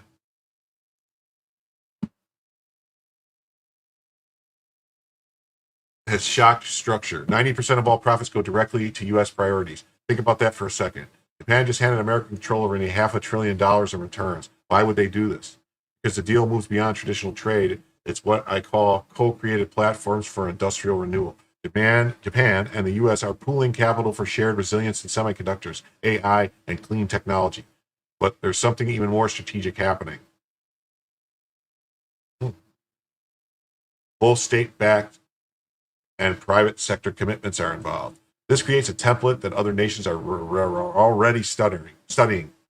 The sheer scale signals that Quad partners can move from token gestures to bold, coordinated economic warfare. And China just realized they're surrounded. Here's where it gets interesting for India. India's corporate investments in the U.S. already outpace many peers. Tata Motors, Infosys, Reliance, major pharma sector players. Well, Tata Motors, I think, just owns Ford, right? Or not Ford, a Jaguar or something, or Land Rover. But these are individual corporate plays, not strategic government-backed initiatives. The Japan deal teaches us three critical lessons. Leverage the Quad's strategic platform for trusted ally investments. Focus on national security-linked sectors like semiconductors and critical minerals. Put investment, not just market access, at the heart of negotiations. When they're saying the Quad, are they saying like U.S., Japan, South Korea, and Taiwan? Is that what they're talking about, the Quad? Or is Australia in there or something, maybe? Mm-hmm.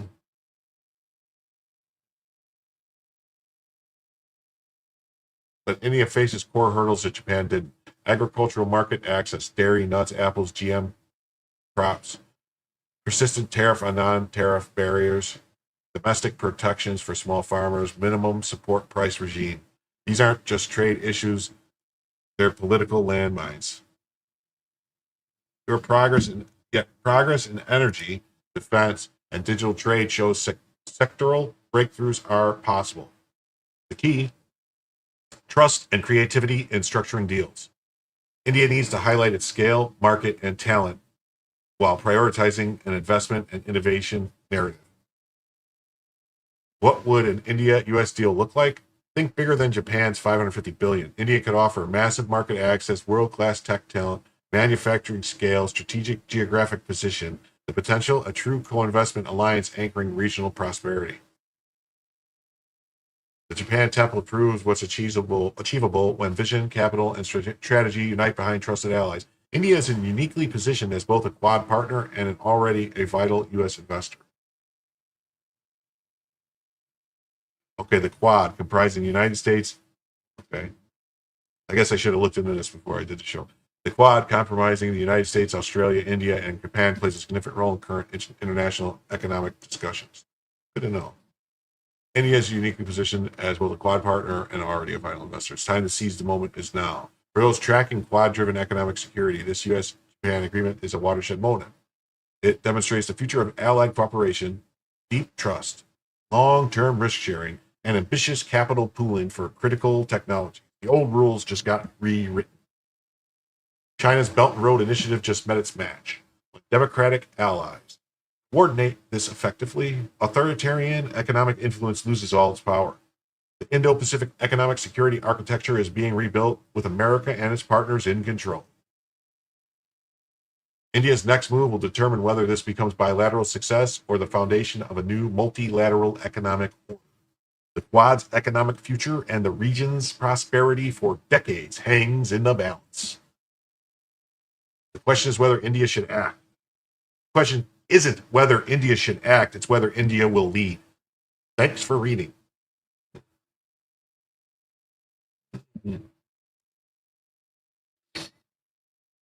All right, we're going to move on to the next story. I don't know if you guys remember, there was a guy named Peter Strzok, Striggs, whatever his name was. He worked for the FBI or whatever, and he was one of those get Trump people who's saying they're going to stop Trump, and he was having an affair with some woman named Lisa Page or Lisa McCabe or something. I can't remember. No, Andrew McCabe. Lisa Page was her name. Anyway, he's back in the news because just in, the corrupt FBI agent who led the Clinton server and the Trump-Russia collusion investigation, Peter Strzok, just deleted all of his ex-posts. This comes amid a slew of criminal referrals sent to the DOJ over the Russia hoax. Good morning. Yeah, that's him. That's the guy. Remember, he deleted everything. And then here is Peter Strzok implicitly all his bosses in perpetrating the Russian hoax.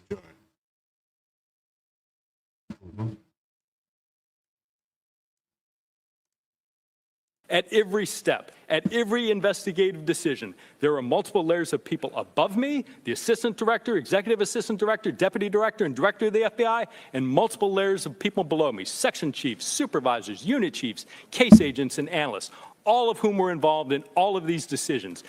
At every step. Oh, so there's a whole bunch of people that need to go to jail. Every investigative decision. There's a whole bunch of people that need to go to jail. It said, why did the Wayback Machine scrub Strzok's tweets? Who gave the order?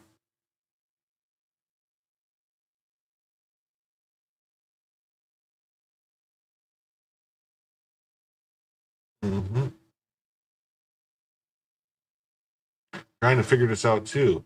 Peter Strzok was CIA and FBI at the same time, say experts.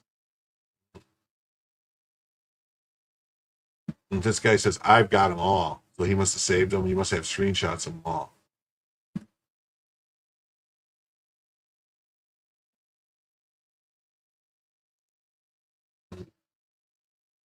Why would Strzok, in the middle of a sprawling federal criminal investigation of the Russia collusion hoax, nuke all his tweets and then direct the Wayback Machine to eliminate the archive of his tweets? Because he's stupid enough to think no one else has already archived them, oddly enough. Who owns the Wayback Machine? You don't wipe your digital footprints unless you've got something to hide. Strzok's not cleaning house, he's covering tracks. And the Wayback Machine doesn't just accidentally vanish archives. Somebody high up gave that order. Who's protecting the rat? This guy says he deleted them last year. People are just freaking out again. Hey, Elon Musk, just because someone deletes all of their posts on your platform, does that mean that these posts, doesn't mean that these posts, aren't they still on your server in case law enforcement needs to subpoena them? And let's not forget to Crick got a $1.2 million settlement because him and his honey, Lisa Page, were released. He still has litigation pending for being fired. Only in America could you betray your oath and benefit financially. Crazy, right?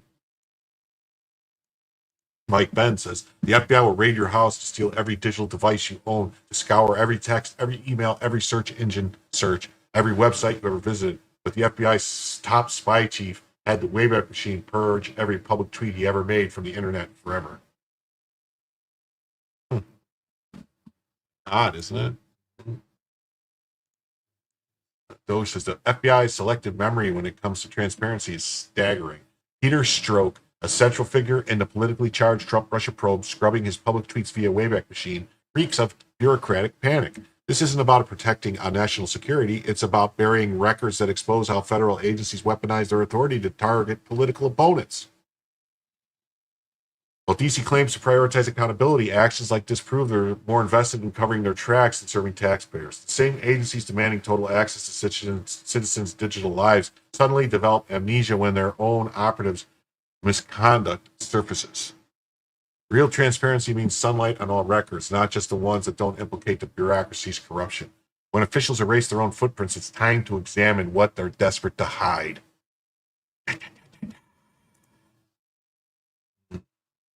Yes. Right Angle News said all archive posts from former FBI agent Peter Strzok, who helped lead the Trump-Russia hoax, has been removed from the Wayback Machine. Imagine that. They put the Wayback Machine under an official government repository program, and the next day after the story broke, a bunch of posts and history goes missing related to evidence against Obamagate. I mean, the memory hole does work. Socialists always wanted it. See? No, we'll stop him, Lisa Page.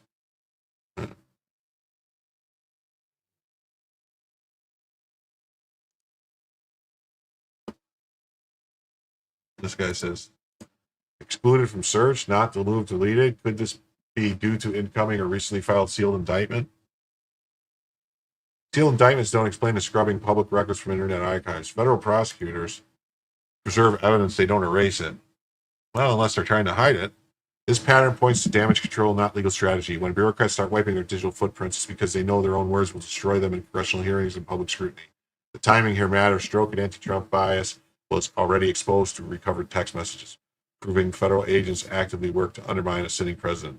Now as public tweets disappear entirely, that's not legal protection, that's reputation management funded by taxpayers who deserve transparency. Congress must mandate permanent digital preservation of all federal employees' social media activity during their tenure. No deletions, no scrubbing, no Wayback Machine exceptions. Every tweet, every post, every public statement from government officials should be archived and accessible forever. Make federal transparency automatic, not optional. The real crime isn't what might be in a sealed indictment. It's how easily these operatives can erase their own accountability while demanding total surveillance of American citizens. I don't disagree with any of this, but it says excluded. I equate this to excluded from search, censoring, but not scrubbing. I don't know Wayback Machine, so I don't know how it works. This is a clean eye thought. It says URL does not exist. I would equate that to scrub.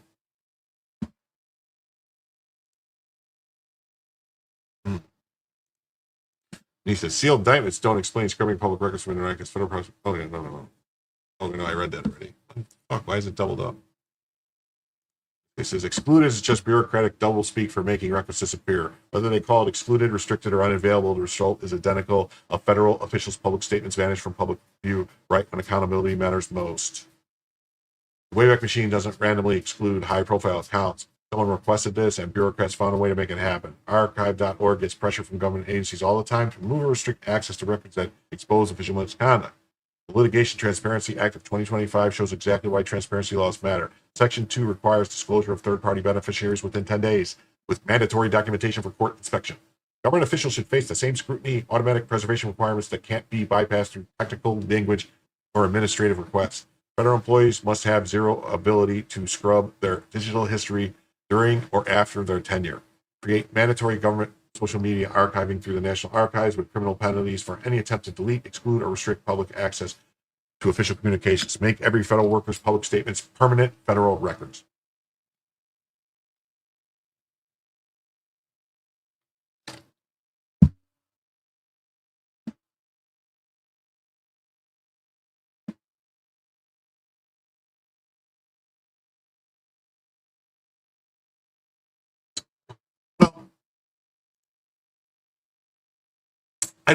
That's kind of what I do. I do look, that's where I get my stories mostly from X. I find the news and then I'll try to get sources off of X. But a lot of times I see people's tweets and I'm like, oh, I like what they said here. I like what they say here. So I'll pull them up and I get them. So that way we can kind of tell a story. And then I'll usually, after I tell the story, I'll usually have like a news article that'll be about it. Bureaucrats always find creative ways to hide their tracks. Time to make transparency bulletproof, not optional. This says, document, Peter Strzok was CIA and FBI at the same time, say experts. No, we're going to federal bombing in the ass prison. That's a good thing. Yeah. Here's the big league politics. Let's read this. Peter Strzok was CIA and FBI at the same time, say experts. Patrick Howley. Washington is still reeling from Peter Strzok's testimony on Capitol Hill, where House lawmakers grilled him about his efforts to use the FBI government power to try and stop President Trump's campaign and the current presidency. Strzok was the main operative in Operation Crossfire Hurricane, a deep state plot to run legal attacks on President Trump's team. We now know that Strzok was really a CIA agent. He only held a ceremonial title in the Bureau, but was really operating under the leadership of CIA, including Obama's vindictive CIA Director John Brennan.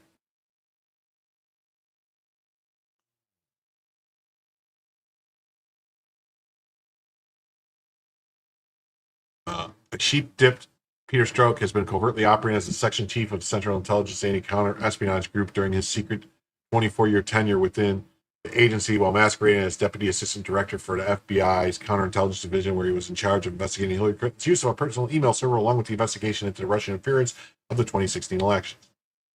Bombshell information published first on brassballs.blog reveals that the joint CIA-FBI position was created by Congress in 1996, which allows Strzok to hold both posts. An unclassified document printed on FBI letterhead dated January 20th, 2016, which contains the subject line Supplemental Classification Review and Determination, is addressed to the Bureau of National Security's Assistant Secretary Gregory B. Starr from Peter Strzok, who is listed as Section Chief of the Counter-Espionage Section in reference to Strzok's CIA post. Keep in mind, this is not an FBI post, as Strzok's position at the FBI is Deputy Assistant Director, Counterintelligence Division, not Section Chief, which is a CIA post. Huh. Wow, that's crazy, right? Peter Strzok was integrally involved in every aspect of the plot to get Trump. Now we know that he's a CIA Brennan guy, reporting some of the moves he made with.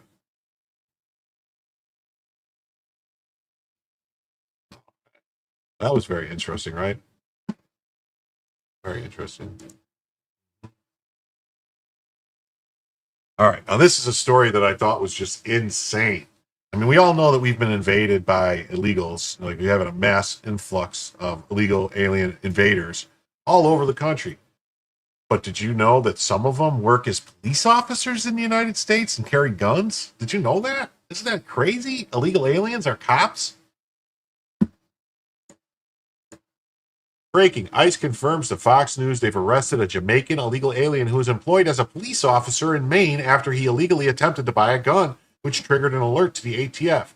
ICE says John Luke Evans, who is in the U.S. illegally as a visa overstay, was hired as a cop by Old Orchard Beach Police Department in Maine and admitted to trying to purchase the gun as part of his job.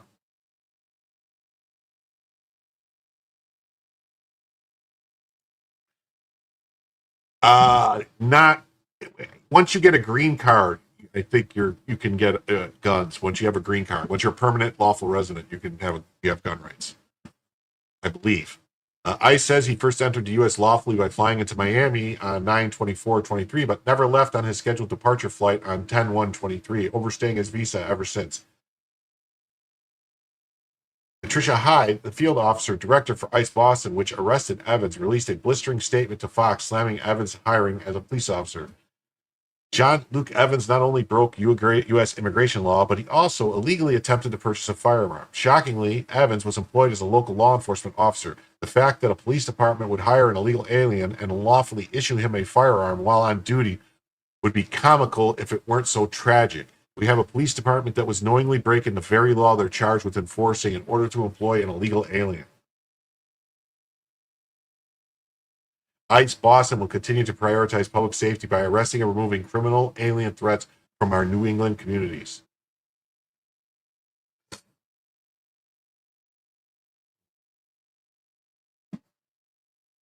From a local reporter. John Luke Evans, the Jamaican illegal alien who is somehow working for the Old Orchard Beach Police Department, can be seen here carrying a firearm while in uniform. OOBPD has not returned my calls.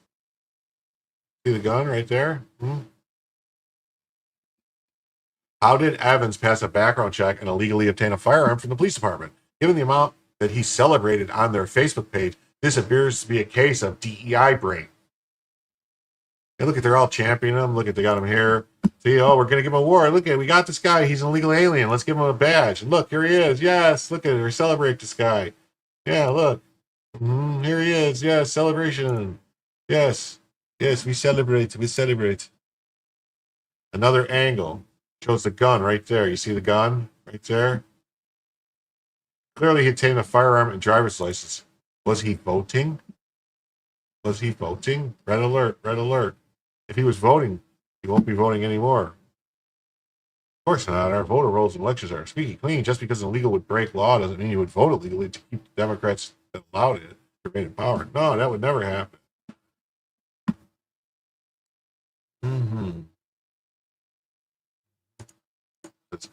Posted to the Old Orchard Beach Police Department Facebook page. Gun can be seen clear as day.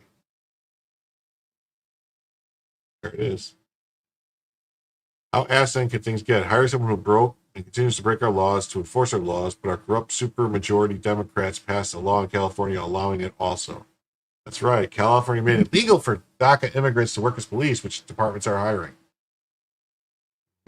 We have a U.S. representative from the great state of Somalia, sort of, with accusations of immigration fraud and public declaration of allegiance to a foreign country in peril of naturalized citizenship status.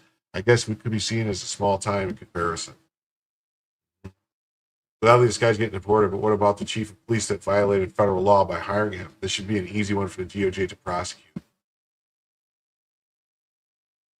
Police officer who with a gun who is illegal. Is this the Three Stooges police station? Yeah, it was Maine. They finally found a black guy for their police department. They couldn't find an American because there's no black veteran who would make a great Leo, right? Well, in Maine, I don't think there's a lot of, I don't know. Maybe I'm wrong.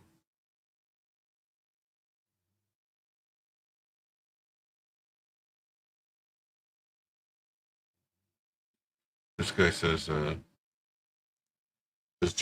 John Luke Evans, a Jamaican illegal who was somehow working for the Old Orchard Police Department, can be seen here carrying a firearm while in uniform. They have not returned the calls. There's a firearm.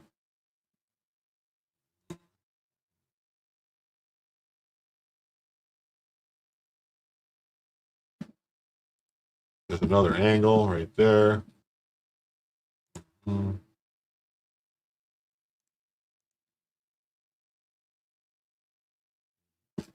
She needs to be arrested. Meet Old Orchard Beach Police Chief Elise Shard. Elise Shard, who marks 30 years with Old Orchard Police Department this fall, was named chief of the law enforcement agency in late June. Oh, what do you know? Another woman police chief. Why are there all these women police chiefs? Seems weird, doesn't it?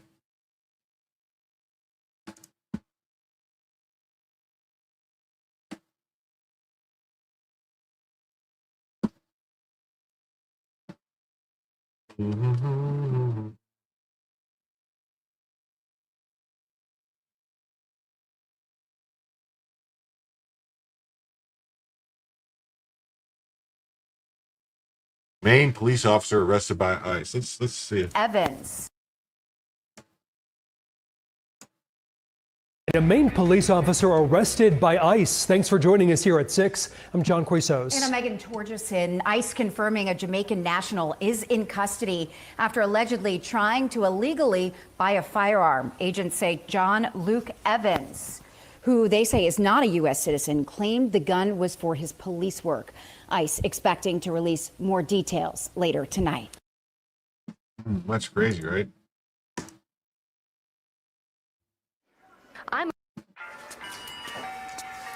This candy bar hasn't been sold in decades.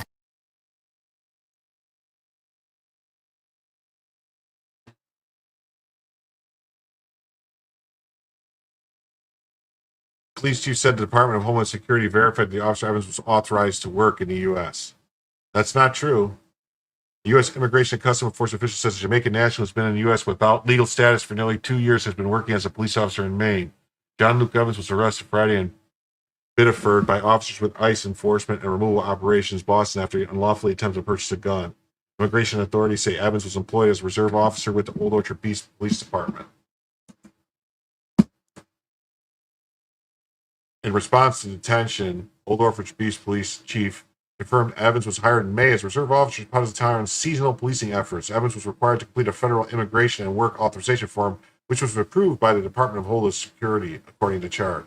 I find that hard to believe unless he lied and used fake documents. So did he use fake documents? We are distressed and deeply concerned about this apparent error on the part of the federal government, she said. I have a funny feeling that that something's going to come out that they did something else, because that seems like impossible. According to federal authorities, Evans admitted to ICE officer that he tried to purchase a gun for his employment. To attempt to buy a firearm, triggering an alert to agents with the Bureau of Alcohol, Tobacco, and Firearms who work in coordination with ICE to make the arrest. John Luke Evans not only broke U.S. immigration law, but he also illegally attempted to purchase a firearm. Shockingly, Evans was employed as a local law enforcement officer. Authorities said Evans lawfully entered the U.S. at Miami in September 2023, but was scheduled to depart the country a week later, but never boarded the flight. So he came in on a tourist visa for a week and had a round-trip ticket and then just never left. And then somehow she's saying he was authorized to work in the U.S.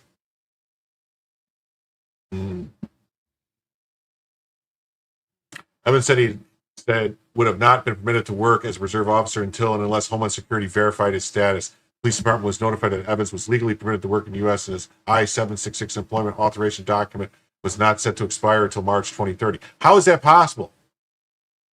How is it possible that he was legally allowed to work in the U.S. unless it's something Biden did, just gave everybody? Like something's going on here. According to chart, reserve officers undergo firearm training and are equipped with department-issued weapons during their shifts. However, department policy prohibits them from taking the firearms home, requiring all issued weapons to be returned at the end of each duty period. Additionally, reserve officers are neither encouraged nor permitted to purchase or carry personal firearms while performing official duties. Chart said the department intends to investigate what steps should be taken. Yeah.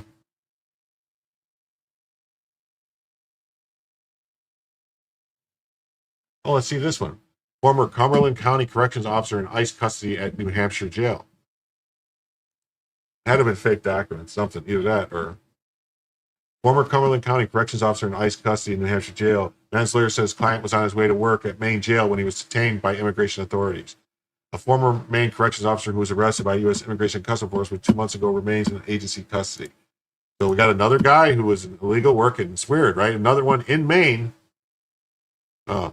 Gretchen Malando Wamba of the Republic of Congo was still being held at a Stratford County Department of Corrections jail in Dover, New Hampshire, as of Friday morning. ICE confirmed to Maine's total coverage that Malando Wamba was arrested April 19th by officers of ICE Boston Scarborough Field. According to ICE, Wamba lawfully entered the United States on May 29th on a non-immigrant visitor's visa.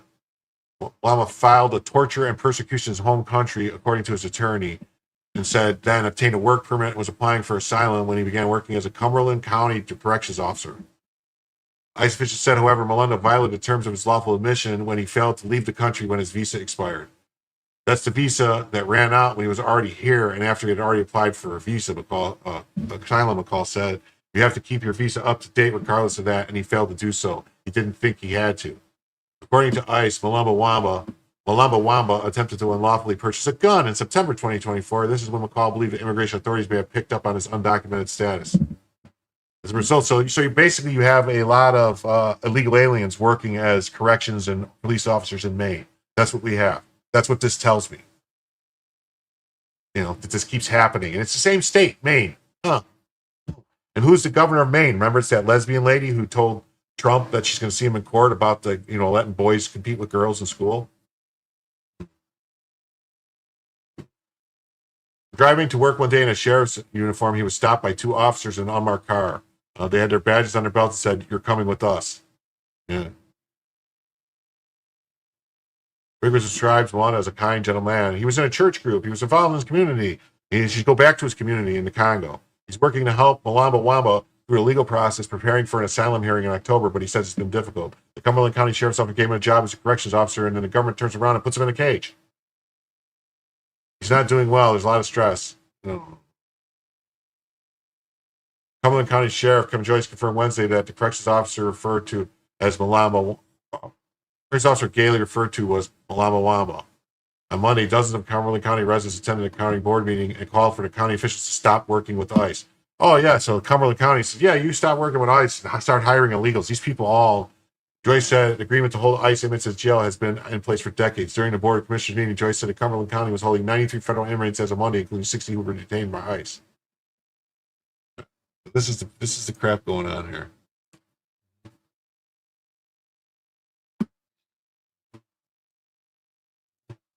It says, ICE confirms to Fox News they have arrested a Jamaican illegal alien who was employed as a police officer in Maine after he illegally attempted to purchase a gun, triggering an alert to ATF. ICE says that John Luke Evans, who was in the U.S. illegally as a visa overstay, was hired as a cop by Old Orchard Beach PD and admitted to trying to purchase a gun. ICE said he first entered the U.S. lawfully by flying into Miami on 9/24/23, but he never left on a scheduled departure flight on 10/1/2023, overstaying his visa ever since. Hyde, the field officer for Vice Office of Progressive, said John Luke not only broke U.S. immigration law, but he also broke other laws by attempting, just call him womp womp, but he illegally attempted to purchase a firearm. Shockingly, Evans was employed as a local police officer. In fact, the police department would hire an illegal alien and lawfully issue him a firearm. It would be comical if it's not so tragic. ICE Boston will continue to prioritize violent illegals. Maybe we should stop allowing non-U.S. citizens to become police officers. That would be a good thing. He said in 2022, Gavin Newsom signed SB 960, which allows non-U.S. citizens to become police officers in California. Meet Belmont police officer Felipe Gomez, a Brazilian citizen with a history of domestic violence that was just arrested for rape of someone unable to give consent due to mental disorder. Oh, what do you know? Wow. Link to the story below. Belmont police officer was arrested for rape last week from Brazil and in the U.S. on a work permit. I don't know if in California that you don't have to be a citizen to serve as a police officer. What's weird is California is okay with giving non-citizens guns, but they refuse to let citizens have guns. They take all the citizens' guns rights away. That's wild. That's really wild. I should fire these two commies. It's an ICE incident. The Los Angeles Sheriff's Department has already had 2 DACA deputies arrested. This is one of them. DACA hire and recruitment issues hitting LASD hard. Here's story number 2. LASD Academy recruit identified as armed suspect in Linwood incident. Concerning a DACA recruit was in possession of a firearm off duty. One of the restrictions of a DACA in law enforcement, no possession of issued firearms off duty, and certainly cannot legally purchase or possess personal firearms for off duty use. Exactly, and there have been multiple instances of these. Who knows how many more are out there? Well, yeah, because what probably happens is there are cops, so they go to buy a gun and they just show somebody their badge, and people are like, well, you're a cop, you can buy a gun, no problem. Off a citizen. All right, here's another story that I found sick and disgusting, but I have to tell you guys about it. So, breaking. It's been revealed a gay couple who crowdfunded their surrogacy journey now has custody of a baby boy, despite one partner, Brandon Keith Riley Mitchell, being a convicted child sex offender, using a Pennsylvania surrogacy loophole that bypasses state adoption restrictions on registered predators. Here they are. Ready?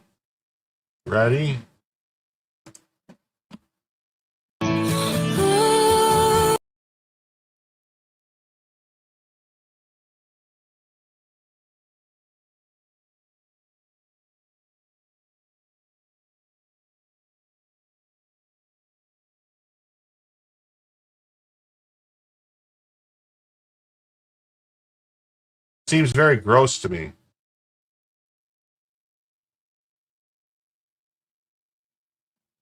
He seems to really enjoy kissing that baby.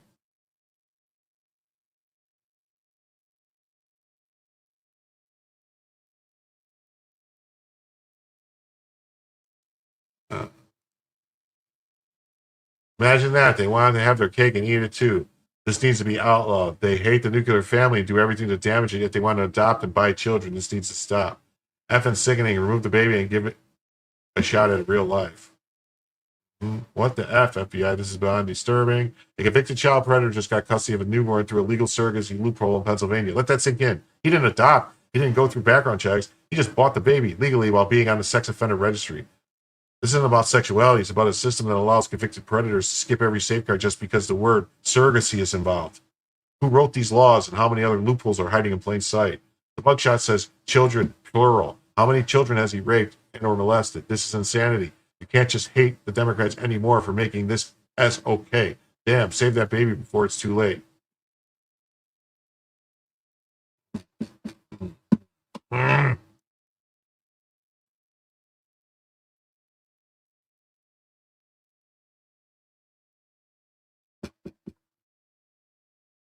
Sick.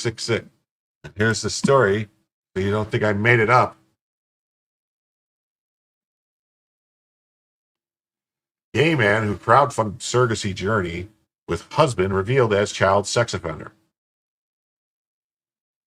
A widely circulated video showcasing a gay couple's surrogacy journey has revealed that the baby boy is currently in custody of a registered child sex offender. The couple, Logan Riley and Brandon Mitchell, gained viral attention after posting a video introducing their newborn son. It has since emerged that Mitchell is a convicted pedophile. Video, which has been initially shared by the couple on their own social media platforms, was meant to offer a heartwarming glimpse to the first year of their newborn's life. However, it quickly drew scrutiny after being reposted on July 27th by Irish right-wing activist and political figure Derek Bly on X. Unless a miracle happens, this child almost has no chance at a normal life, Bry wrote in a caption, as a post since garnered over 1 million views. At the time, the couple's identities were not publicly known, and Bly's post drew criticism and ridicule, particularly from advocates of same-sex adoption, who dismissed his concerns as homophobic. Yeah. That's homophobic. If the child has two loving male parents, there's no evidence whatsoever that he or she will not prosper, replied Bev Jackson of Alliance LGB. Another response to Bly's comment from user Louis Scott, 5180, racked up 200,000 likes and read, "Makes me happy that a baby's going to be raised not to hate people and will be loved." What do you know? But just 24 hours after the video went viral on social media, it has been confirmed that one of the men in the video is a registered child sex offender. Brandon Keith Mitchell is a Tier 1 sex offender in the state of Pennsylvania and was arrested in 2016 after attempting to solicit a 16-year-old boy for sexual abuse. The victim in the case was a student at Downing West High School, where Mitchell had worked as a chemistry teacher. He was just 30 years old. He was 30 years old at the time. According to records released by the Leicester County District Attorney's Office and the Downingtown Police Department, Mitchell solicited the boy to send him nude photographs. He was also told the victim he wanted to watch him masturbate and send the victim approximately 20 nude photos of himself.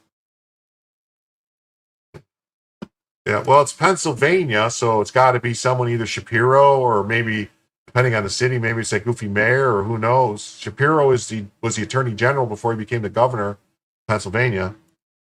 Police executed a search warrant of the teacher's electronic devices and phone records, which revealed he exchanged over 12,000 text messages with the victims. These conversations lasted from May 2013 until December 2014. Mitchell had instructed the victim to delete their conversations. Police also recovered hundreds of other sexually explicit videos of the child on Mitchell's laptop computer.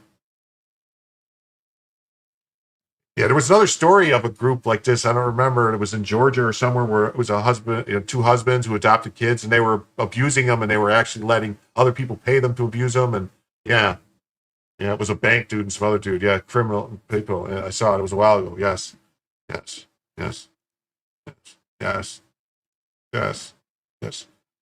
They should go under the jail. Under the jail. Yeah, it was Wolf before Shapiro, but Shapiro was the attorney general.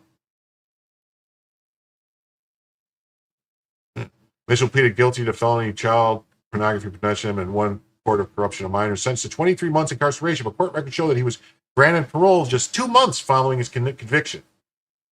Part of his conditions included they would have no unsupervised contact with minors. They surrendered his teaching license. He quickly moved to obtain a job as a chemist at Eurofin's biopharma product testing in Lancaster, where he works for the past 9 years.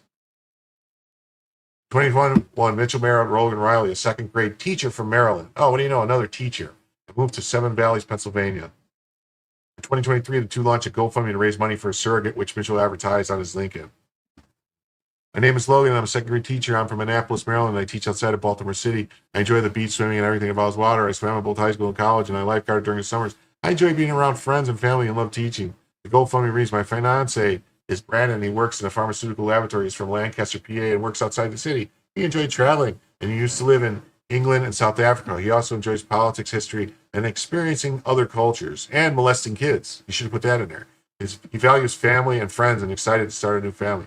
Nowhere in the GoFundMe description did Riley mention that his husband is a convicted child sex offender. In November 2023, Riley updated the GoFundMe with news that they had successfully found a surrogate. Our surrogate went through the extensive medical and social work evaluation in order to be approved for surrogacy. Once approved, a lengthy legal and financial process began. We are so excited that our amazing surrogate will carry one of our embryos for us. Where did these two guys get the embryo? Helping to expand our family, Riley wrote. So they bought the embryo. The couple raised over $2,000 from friends and family through it. They had a goal of $50,000. Redux reached out to the Division of Pennsylvania State Police responsible for maintaining Mitchell's registration and was informed that the state does not automatically forbid individuals convicted of sex crimes from having children, gaining custody, or exercising parental rights. While Pennsylvania adoption laws does prohibit sex offenders from adopting or fostering children, gestational surrogacy circumvents any such law through pre-birth parenting orders.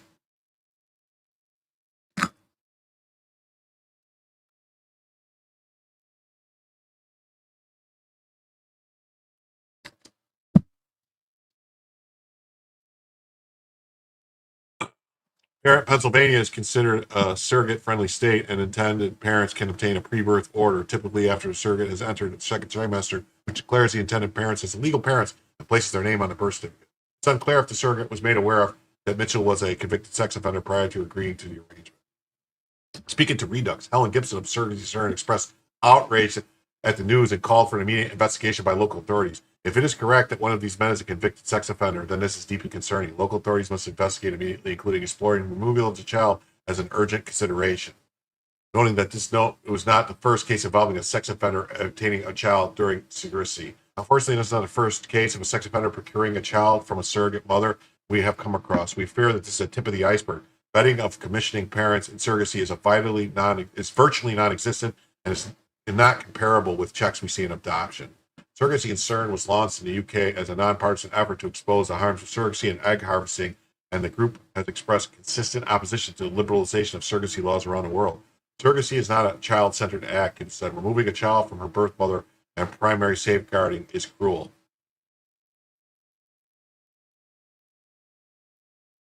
Unethical. We see in these cases such as this, potentially enabling child abuse. There is no safe or ethical form of surrogacy which could be delivered by better regulation. We need a global ban on surrogacy for all, and we need it now. Ban on surrogacy. We need to say that,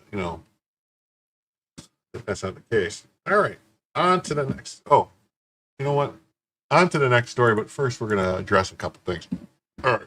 We've been going for 2 hours and 20 minutes. We did not meet our goal, but I'm going to go a little bit longer because I want to see something. I'm actually going to see oh,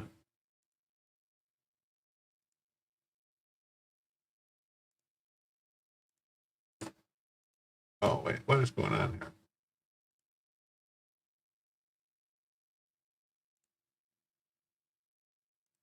Trying to find something.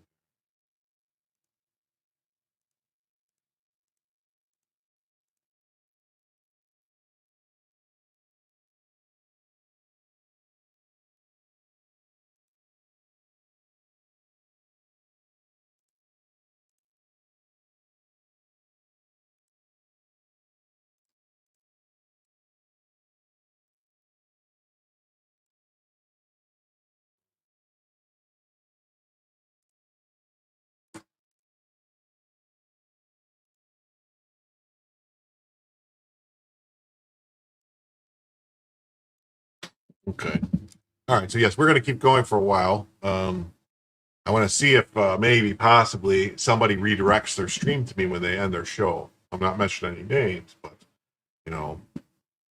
maybe Joe would send his people here if I'm still going, because I don't think he's going to go that much longer. He's been going, 100, almost 2 hours already himself.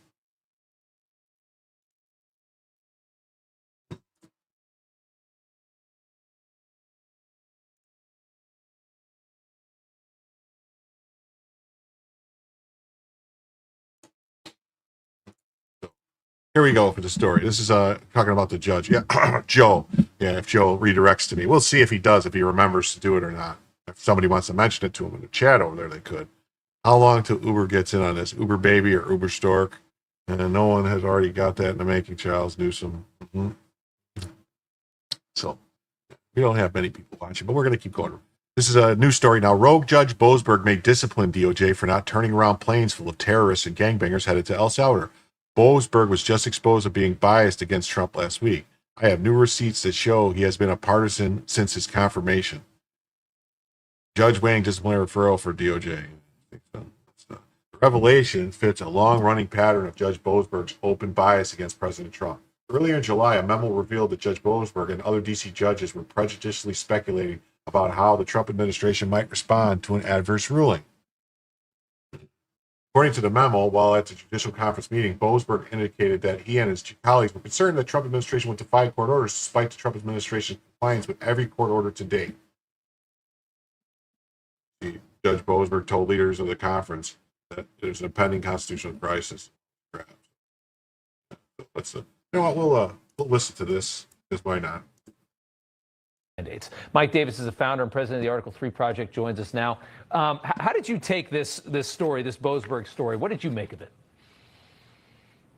Margot Cleveland at the Federalist did an excellent job reporting this case. You have this D.C. Obama judge, Jeb Boasberg, who told the Judicial Conference, the leaders of the federal judiciary, that there's going to be a constitutional crisis with President Trump and they need to stop it, which is highly inappropriate that he did that in the first place. And then several days later, on Saturday, March 15th of this year, D.C. Obama Judge Jeb Boasberg opened up his courtroom in D.C. when it was not even his duty dockets that weekend and ordered the President of the United States to turn around military planes expelling foreign terrorists, a clearly lawless order. Thankfully, these planes did not turn around, and these planes full of terrorists landed in El Salvador. But this was a clearly coordinated, premeditated attack on the presidency by D.C. Obama Judge Jeb Boasberg. Yeah, and the funny thing is that all of these judges probably see themselves as fighting for the country and for the democracy. They love this kind of phrasing on the left. But how undemocratic is it for some guy that's never been elected to anything, a district judge that was brought in by just one very far left president, to just assume the power of the presidency and tell the president what he can and can't do? They love these nationwide injunctions. And I'm sure that they must feel so marginalized now that they can no longer do it. It must be killing them that the Supreme Court has made that decision. Yeah, and I had never done this up until this point, but I have called for the impeachment of this judge, Boasberg. What he did was not only extremely illegal, he got slapped down by the Supreme Court after that.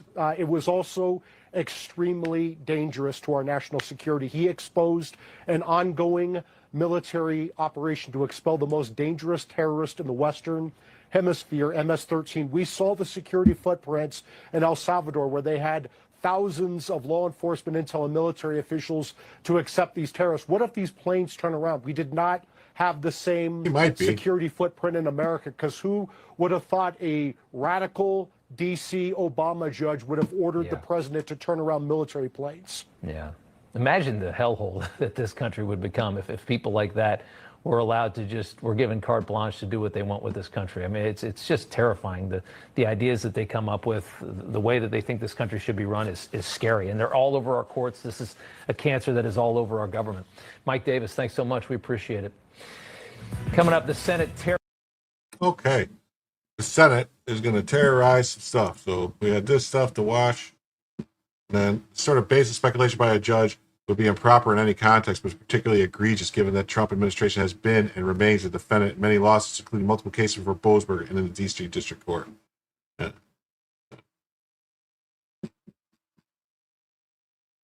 These revelations are made even more egregious by the fact that these same liberal judges had nothing to say when President Biden openly flaunted the Supreme Court's rejection of his unlawful student loan bailout. In March, Judge Boasberg was assigned to 4 major Trump cases in the first days of the administration, statistically very improbable. Further, Judge Boasberg took over the alien enemies case despite not being the emergency judge on duty at the time.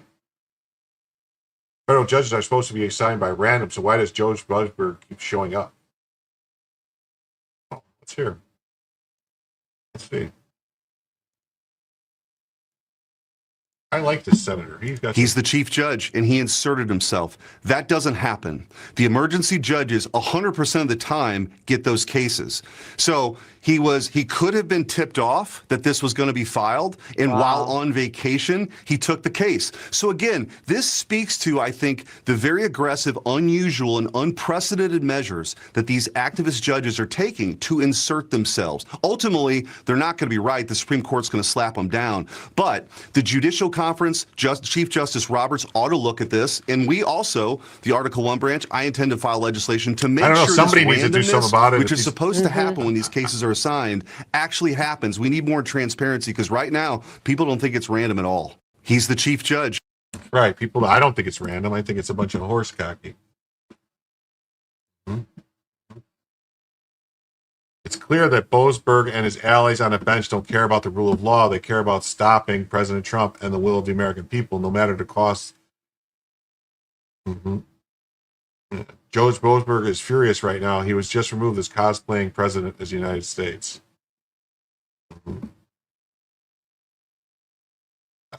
I went back and I looked at Judge Boasberg's confirmation hearing. What he said shocked me. During his confirmation hearing, Boasberg told the Judiciary Committee that judges should not work from a desired outcome, assessing the law and facts, and a judge should fairly and impartially uphold the law as it's written. Judge Boasberg has done the opposite. He also said, I have not presided over cases in which my desired outcome was contrary to the law. That's not possible unless he shapes the law to his desired outcome. Now he's threatening lawyers with discipline after the Supreme Court ruled he had no jurisdiction. Oh. Steve Hillard says, I went to Joe's chat and asked for a redirect at the close of his program. Well, thank you very much, Steve. That was very nice of you. I really appreciate it.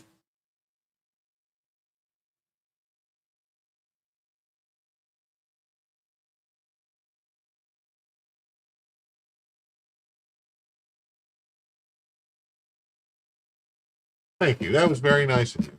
Very, very nice of everybody who's always doing that stuff. It's good stuff. You guys are great, great people. Sometimes I think I don't deserve all the support I get from you guys. Some have suggested that Judge Boasberg's actions were a violation of Canon 2A of the Codes of Conduct. If true, there's a plausible claim that Chief Judge Boasberg violated Canon 2A of the Codes of Conduct by speaking publicly about a litigant with pending litigation before him. He should recuse himself from all Trump administration cases, and I anticipate a judicial misconduct complaint will be filed forthwith. Yeah, because he said some stuff.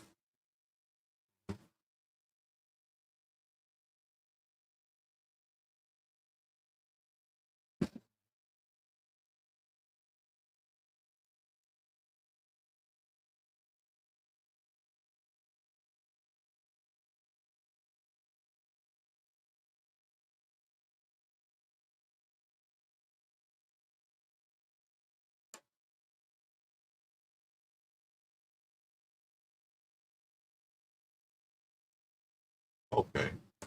Sorry.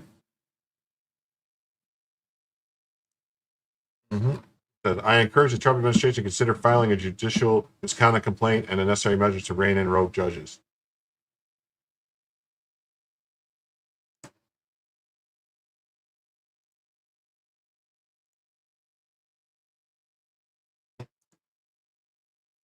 It says Judge Boasberg's disciplinary threat against the DOJ lawyers reeks of judicial activism.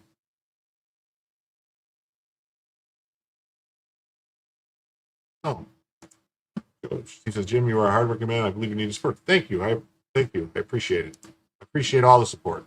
Judge Boasberg's disciplinary threats against the DOJ lawyers reek of judicial activism masquerading as oversight. The Venezuelan deportation case involved ICE enforcing federal law against violent gang members with deportation orders, not some humanitarian crisis.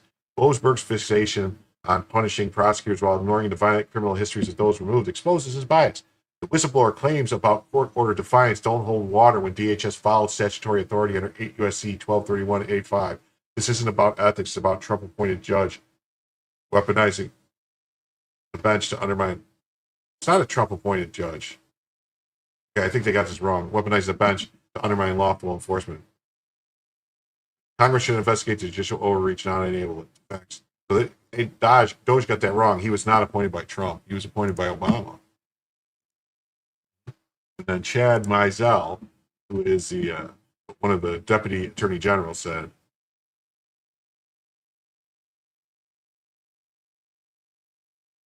"What? What's this? Steve, I left after 20 minutes of Joe telling us why he doesn't post and claiming the American Eagle Gene ad was a Nazi plot. Sorry, I went to Joe's channel for the What? He didn't say that. Wait, he said that the American Eagle ad was a Nazi plot? What? Was he being funny? Because what? Anyway, okay, Judge Boasberg first tried to persuade Chief Justice Roberts and other federal judges that the Trump administration would not follow court orders despite having no basis for his belief. Then he acted on his baseless belief again and again in litigation over which he was presiding. Judge Boasberg violated the canons of code of conduct for a United States judge, including the requirement that he promote public confidence in the integrity and impartiality of the judiciary. Today, at the direction of the Attorney General, DOJ filed a judicial misconduct complaint against him. Federal judges often complain about the decline of public trust in the judiciary, but if the judiciary simply ignores proper conduct like Judge Boasberg's, it will have itself to blame when the public stops trusting it. Today, at my direction, Attorney General Pam Bondi says, today at my direction, the U.S. Department of Justice filed a misconduct complaint against the U.S. District Court Chief Judge James Boasberg for making improper public comments about President Trump and the administration. These comments have undermined the integrity of the judiciary, and we will not stand for that. Eclectic Deb says, no, he didn't. So I think maybe Joe might have, maybe the Federalist reporting gets results. Our senior legal correspondent broke the explosive news about Boasberg's inappropriate comment at the judicial conference, which led to this complaint.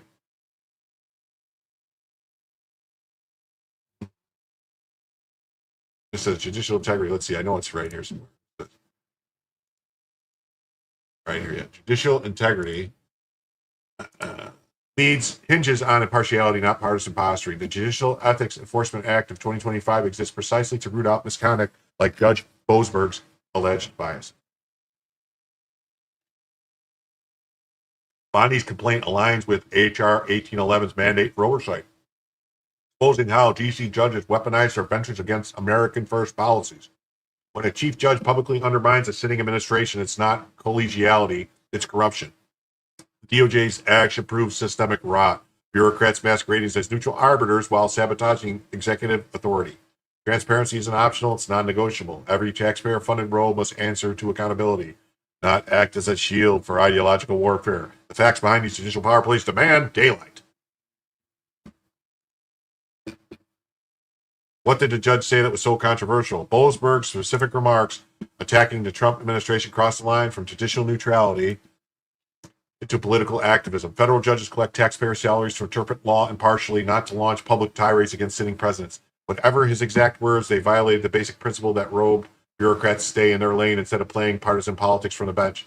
The Judicial Ethics Enforcement Act exists because too many judges think their lifetime tenure gives them license to abandon impartiality.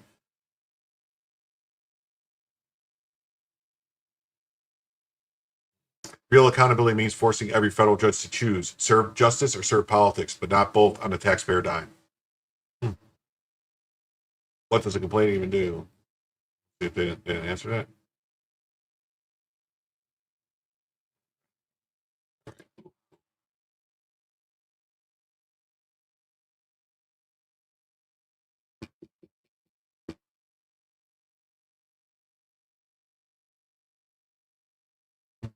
Margot Cleveland says, I broke this story with exclusive access to the memo. You'd think Legacy Media would have deemed Boasberg or Roberts would have contacted them to confirm or deny, but nope. According to the memo at the judicial conference meeting, Boasberg indicated his colleagues were concerned about the Trump administration. In case you missed it, here's the memo. These judges were attempting to set Trump up. They wanted him to ignore court orders, and they failed. So instead of Trump defying the courts, the own judges are defying the court. That's what's happening. Crazy. Well, let's not forget, Boasberg is the judge who made sure that the corrupt FBI attorney who fabricated evidence in the FISA warrant never went to jail. Yeah, rogue Judge Boasberg made He's the one orchestrating it. Yeah. And they wonder why he retains authority while conservative content creators push rage bait. I'm not going to push the rage bait, but we are going to read this story. Exclusive memo reveals DC judges are predisposed against Trump administration. Trump administration has been doing its part, but the lower court remains rabid in their attack on the rule of law.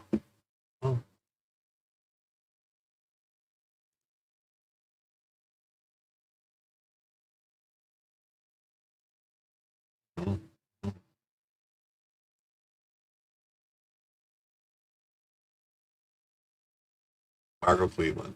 Federal Judge James Boasberg advised Chief Justice John Roberts and some 24 other judges that D.C. colleagues were concerned that the administration would disregard federal rulings of federal courts, leading to a constitutional crisis.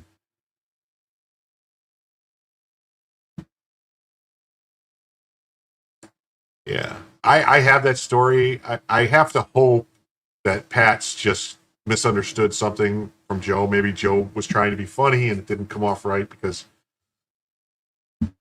I have the story. I sent Joe the story with the clips and everything, and it's not anything to do with it. And I know he used my stuff because I saw what he pulled up, and it was the exact order that I sent it to him. So I've been monitoring his thing, and the stories he's running with are stories I sent him. So I don't know.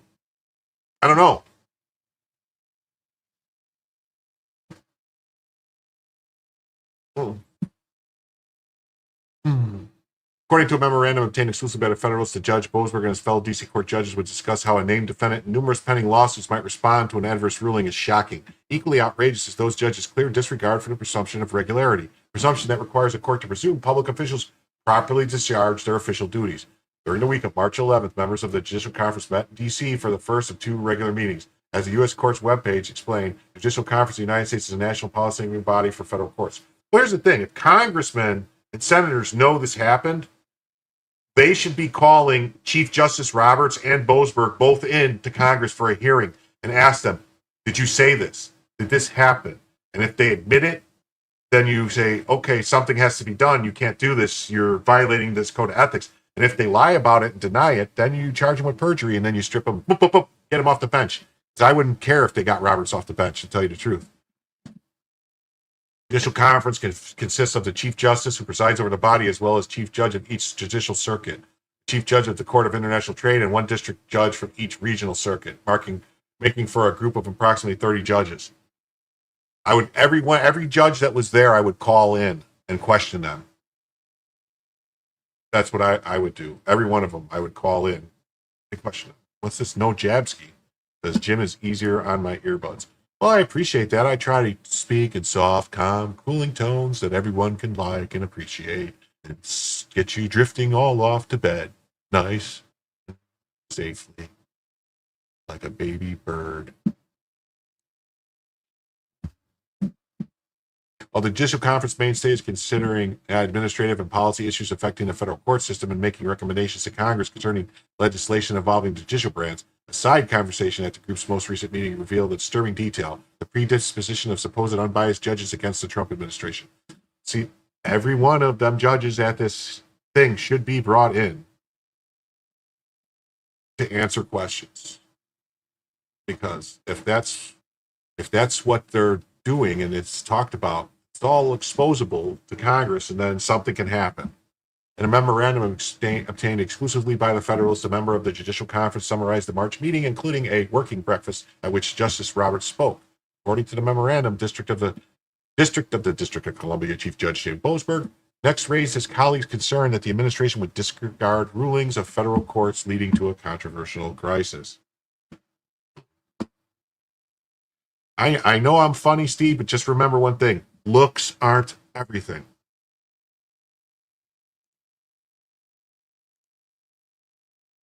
I aim to please. I aim to lull you guys to sleep. And then while you're asleep, I'll pour my honeysuckle words into your ears. Chief Justice Roberts expressed hope that would not happen, and turned no constitutional crisis would materialize. According to the memorandum, the summary of the working breakfast added that Chief Justice Roberts noted that his interactions with the president have been civil and respectful, such as the president thanking him at the State of the Union address for administering the oath.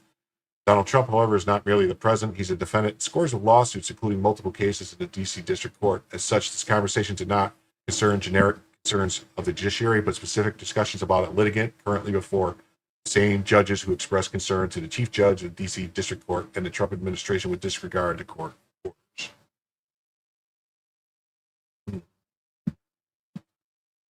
Yes, it can. Honeysuckle can be an invasive vine right into your ears. My earworms, they never go away. Judge Boasberg's comments reveal he and his colleagues hold an anti-Trump bias for the Trump administration.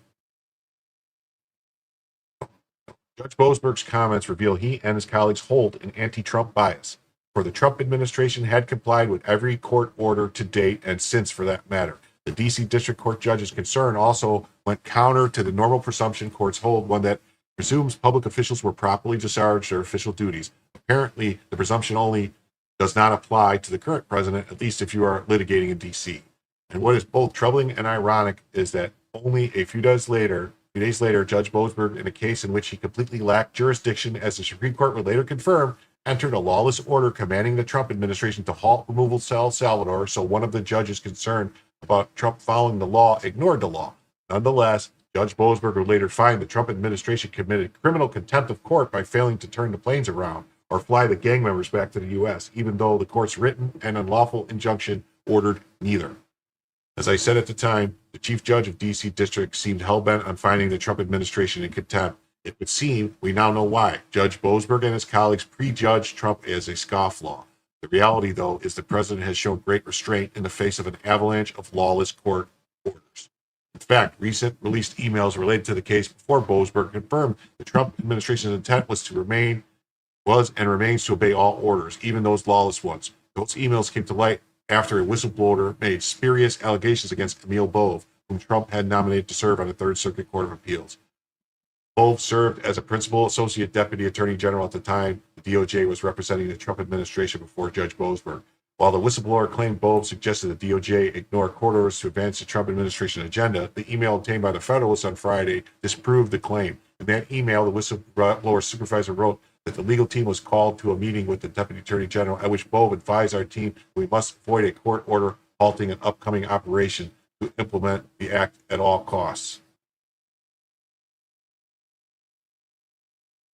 As Senator Chuck Grassley, the chair of the district here, said yesterday, Bove telling subordinate DOJ litigators in advance of an anticipated litigation to avoid a court order that negatively impacts a mission is inconsistent with instructions to outright ignore a court order and entirely consistent with Bove's sworn testimony. And at his confirmation hearing, Bove under oath attested that he never advised the Department of Justice attorney to violate a court order. But as Justice Alito reminded Americans a mere month before the judicial conference attended by Judge Boasberg concluded, both the executive and the judiciary have an obligation to follow the law. The Trump administration has been doing its part, but the lower courts remain rabid in their attack on the rule of law. And now we know that at least some judges are likewise flouting their obligation to remain impartial or recused from the case when they are not. Boasberg. If he's not impeached, then I don't know what is happening. So, all right. So that's Boasberg, a Boasberg. I don't think I had anything else on Boasberg. Let me look real quick. If I had anything else on Boasberg. Just take me 1 second.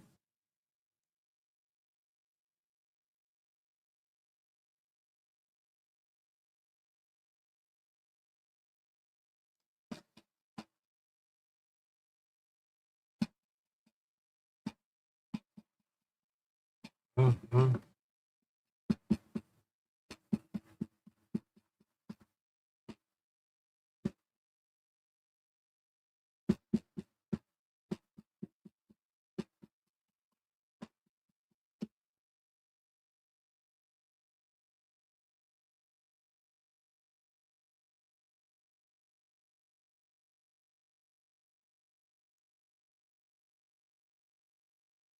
One second, guys. 1 second.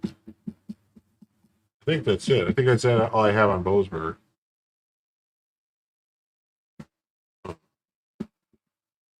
Okay, so next story is Democrat. With all this stuff going on, all these crimes and stuff, we're going to talk about, stuff. So I want to tell you that we have a.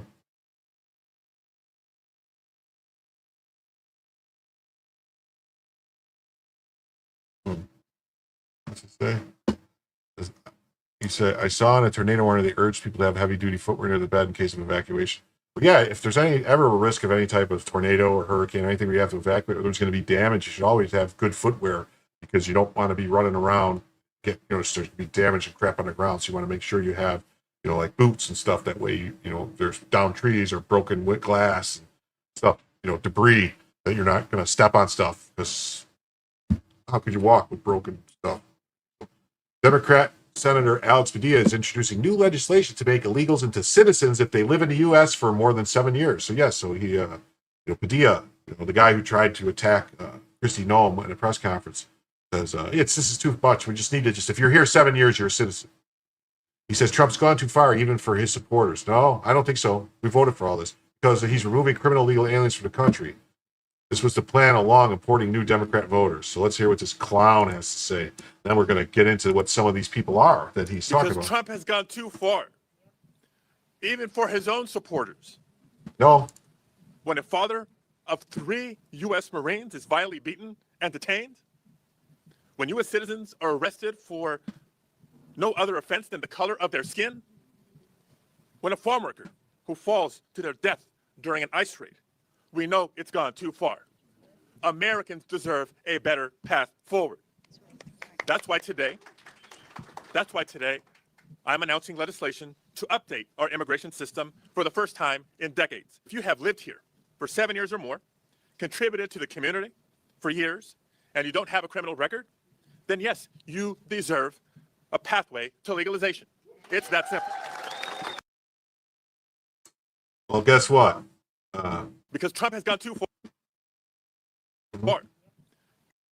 Senator Padilla's bill is about fairness. It's about codifying lawlessness, recording illegal entry with citizenship after 7 years. It undermines every immigrant who followed the rules. Medicaid is already collapsing under the strain of millions added to the rolls through loopholes and ER mandates. This reckless amnesty proposal will turbocharge that crisis, prioritizing foreign nationals over citizens who pay into the system. Vance was right. Enforcement isn't cruelty, it's survival. Cutting bureaucratic bloat and removing criminal aliens isn't too far. It's the bare minimum. Taxpayers shouldn't foot the bill for DC's border failures and voter import schemes. Oh, no.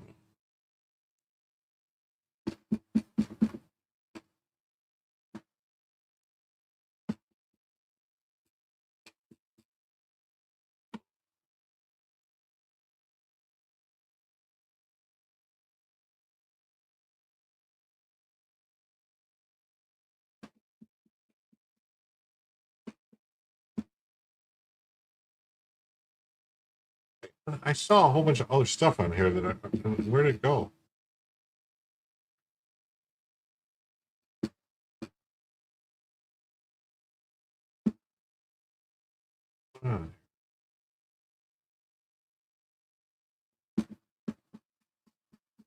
What is happening?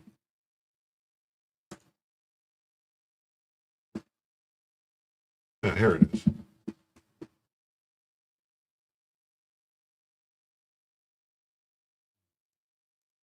Yeah, it says, hey, Alex Padilla. Not a single Trump voter thinks Trump is going too far with deportations and closing the border. We couldn't be happier with Trump's border policy. We didn't vote for amnesty. We voted for mass deportations. Can we agree on that? Are you happy with what President Trump is doing for deportations? My only criticism is there's not more deportations happening. Couldn't be happening. And Senator Padilla's bill isn't about fairness, it's about loopholes. I don't understand where all those other ones went. This guy getting arrested, dictum, when you act like a dick and pretend to be a victim. Apparently rewarding a crime with citizenship is the new American dream, according to Democrats. Never going to happen if you're going to blame somebody.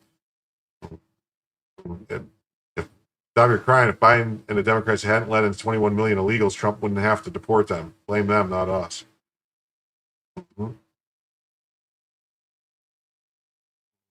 So now Democrat policy is sneak in illegally, stay 7 years, get citizenship, and vote blue forever. All of a sudden, every illegal's been over 7 years. How easy is that? U.S. government. Illegal immigrants, who will help you? Taxpayers, F you. Democrat Party is a criminal organization. They don't care about American law. They care about holding on to power. And if it takes betraying their constituents and the nation, they're okay with that. Right. So this is the people they're talking about here. Let's get into it right here. ICE Newark announces they've arrested 4 illegal alien child sex predators with prior convictions for sexual assault of children and sexual conduct with a child by a caretaker. One man has TPS. Another came to the U.S. as an unaccompanied minor. So TPS is temporary protected status. Yeah. That's them there. See? Oh, look. The people, Rep. Monica MacGyver, beat up ICE agents to set free. Raz Baraka's buddies. Look at you too, Rep. Bonnie. Come get your boys. We're all the principal Massey posts and MSM interviews about hundreds of child predator President Trump is successfully getting off our streets. They probably picked those kids up at a strip club address they gave CBP ICE. Oof size. They all have dead eyes.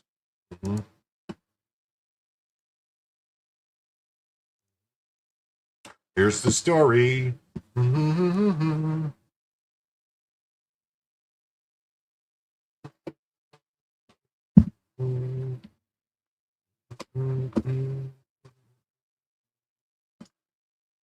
ICE Newark arrests 4 illegal child sex offenders as part of Operation Apex Predator.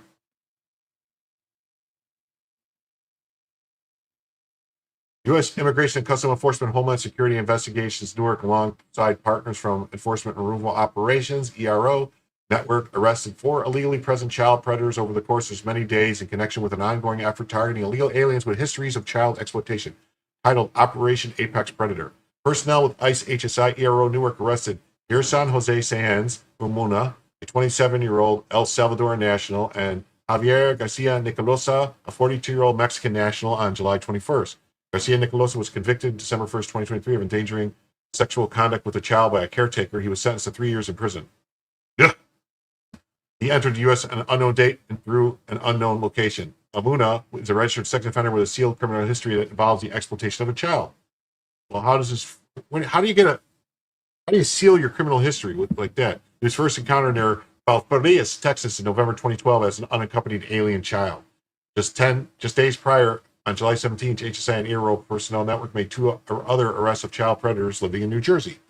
Juan Villatoro Valle from El Salvador and Reyes Peralta Salazar from Mexico, both legally present in the U.S. Villatoro Valle, age 45, was convicted in 2019 of sexual assault involving a victim under the age of 13. Why is he not gone from here? He was sentenced to 5 years in prison. Aggravated criminal sexual assault and Villatoro Valley entered the U.S. without inspection sometime before 2000. He was granted temporary protected status in 2006, but his application for permanent residency was denied in 2009. What?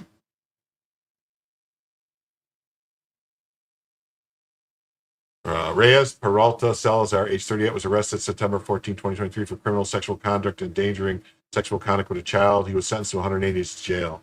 Peralta Salazar entered the U.S. without inspection at an unknown date. All individuals were required to register as sex offenders in the state of New Jersey. All are being held in ICE custody pending either a hearing before an immigration judge or deportation. Operation Apex Predator is a Department of Homeland Security Cyber Crimes Child Exploitations Investigation Unit initiative to proactively target convicted criminal alien sex offenders currently residing in the United States. Members of the public can report crimes for suspicious activity. That's crazy.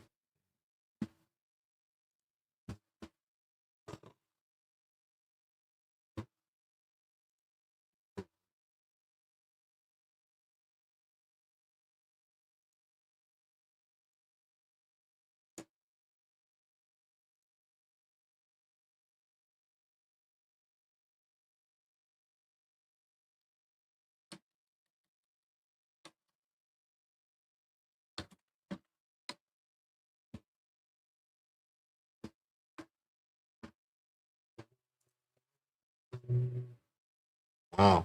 Jedis. It's crazy.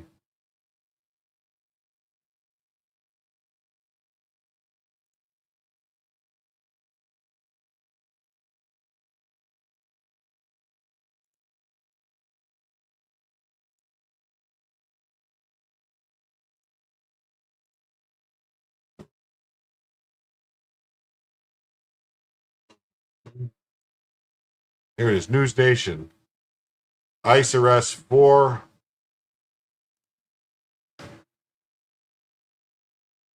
No. What happened?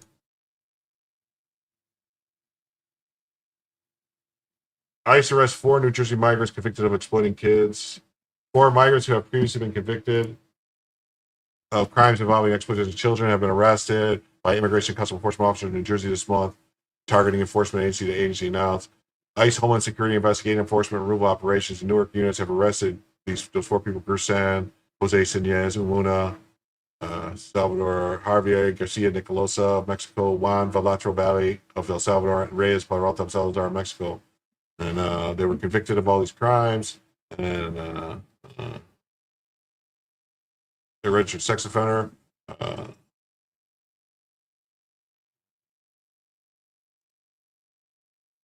Says Border Patrol is using sound system to warn of minors. He reportedly entered the U.S. Operation dubbed Operation Predator is a Department of Homeland Security Cyber Crimes Child Exploitative Investigative Unit initiative aimed at proactively targeting convicted criminal sex offenders in the United States. All 4 minors were required to be registered. Let's continue reading after the survey. I don't see no survey. Anyway. And I want to show you this is not the only thing that's been going on. These are more of the people I'm going to show you that the Democrats are protecting here. All right. Oh, ICE arrests over 200 illegal alien child sex offenders in Houston area in the past 6 months. ICE officials say the arrest of 214 criminals in Houston area demonstrates substantial strides in making communities safer. It's nuts, right? The story was posted today, right? Yesterday. More than 200 child sex offenders have been arrested by U.S. Immigration and Customs Enforcement in Houston area alone. In the Houston area, over 200, just in Houston in the last 6 months. 214 illegal immigrants arrested for immigration offenses by ICE have been charged or convicted of sex offenses involving a minor. The number tops the 211 arrested during the entire 2024 fiscal year. So Biden was just letting them run rampant around the country. ICE says the rise in arrests is a direct result of a whole-of-government approach implemented under the current administration that led to the establishment of multi-agency targeting teams in each area of responsibility. Hey, good night, Pat Hacker. Thanks for stopping by.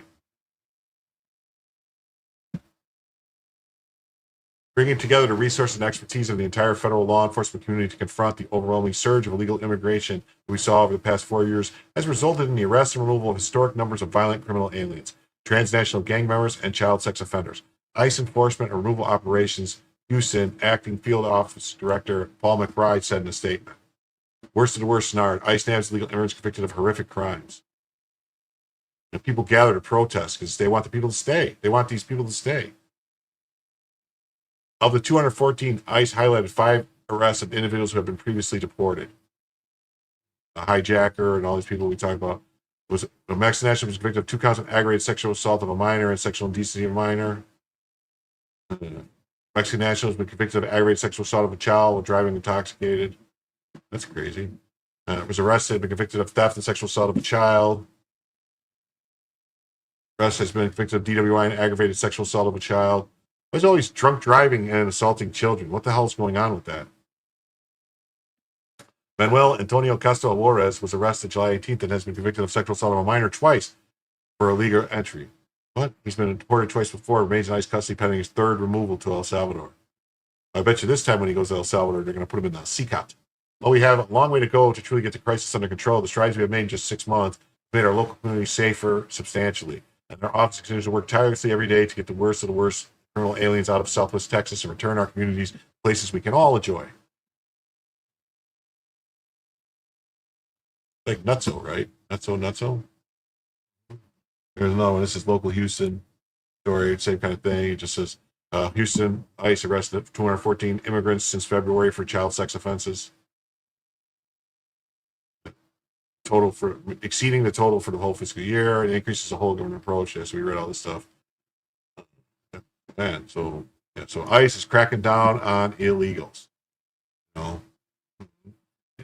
And then, but still, we have this other crap going on. Like right here, it says a federal appeals court grilled the Trump administration today on reports of 3,000 daily deportation arrest quotas and ordered the Justice Department to confirm whether they're true.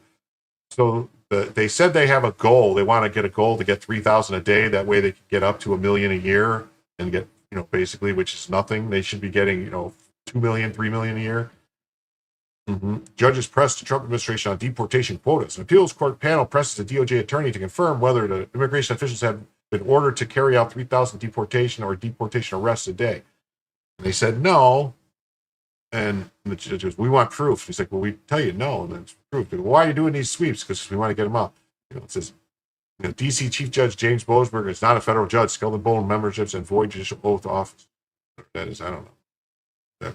None of the judge's business. 3,000 daily deportation target. The ministry claims to target the worst of the worst. And this guy's an idiot liar. That's what he's talking about. And here's the story from Politico, which we'll read. Judge presses their panel to administration on deportation quotas.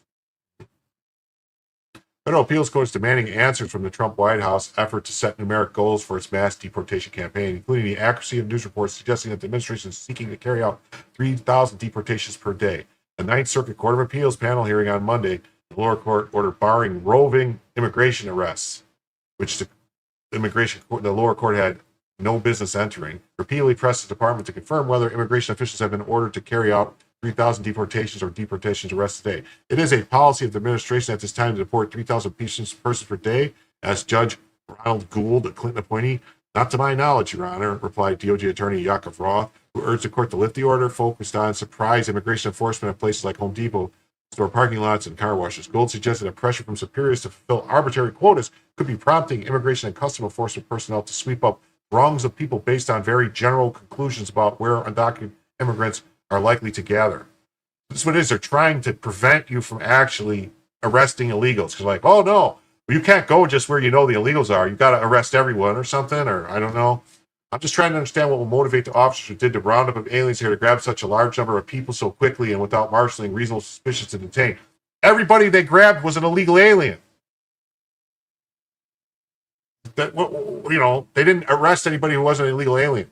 The answer to a question posed by the panel could carry enormous significance as they weigh whether to maintain a lower court judge's decision to bar the administration from resuming large-scale immigration sweeps in Los Angeles area.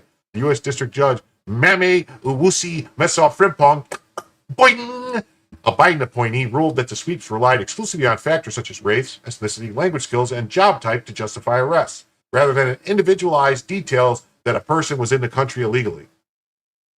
First of all, the federal law says that they, within 100 miles of the border, of any border, they can stop you and ask you for citizenship papers. That's the frickin' law, man.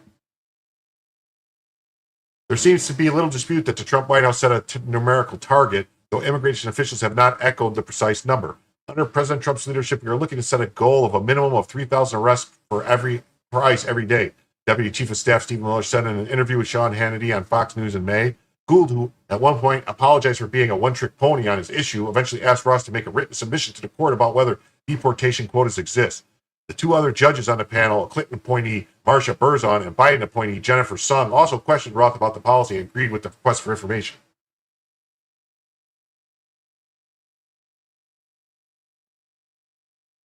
Berzon asked if a high quota for officers might support an inference that officers were making immigration requests without reasonable suspicion required by law. Oh, let me guess. No, so Joe quit streaming and never redirected to me. That was very, very gay of him, I have to say. Or he redirected to. Oh, he redirected to Nick. Oh, wow, that really hurts my feelings. That really hurts my feelings, Joe.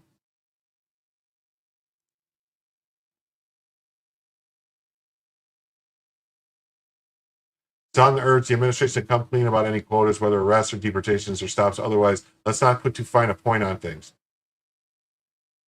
A lawyer for those challenging an immigration sweep, Mohammed Cesar, said the quota may not have been a direct instruction to officers to act illegally, but it may have a logical result. There is no quotas.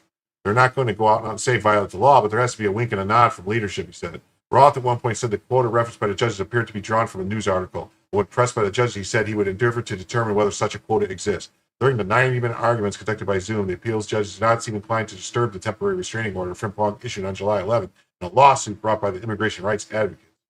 Huh? Mm-hmm.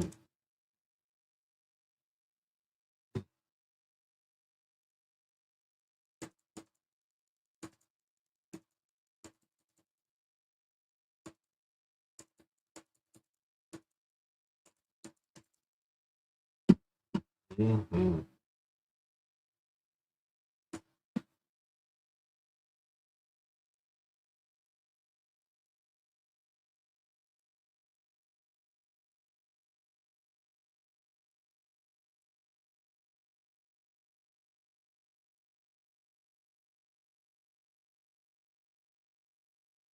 I'm going to open some more tabs. We'll go for a little while longer.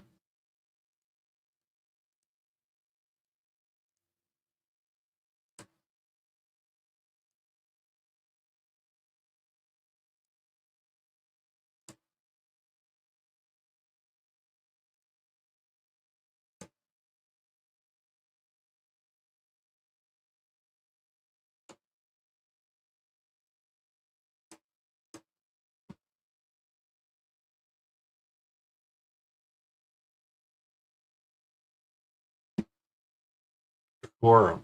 This is a little section I have about why our schools are so screwed up. We're going to go through a bunch of teachers that are just insane.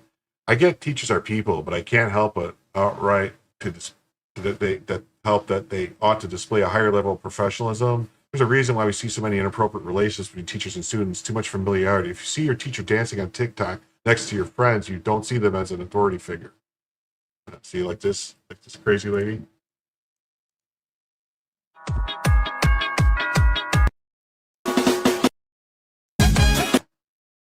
This is a teacher, yeah. And not to mention with a very, very low miniskirt. All right, very, very low miniskirt. It's ridiculous. It says, this one says, I heard she is a teacher. She just does a naughty teacher themed OnlyFans. Still, it's gross. I don't doubt you, but I can tell you that a lot of teachers are doing them. My daughter shows me teachers from her district on TikTok all the time. Yeah, there's a lot of teachers doing OnlyFans too. You know? And here's the thing: it's like teacher TikTok Insta is a dark place. Rants about students filming in the classroom, desperately looking for attention and fame to exit the profession.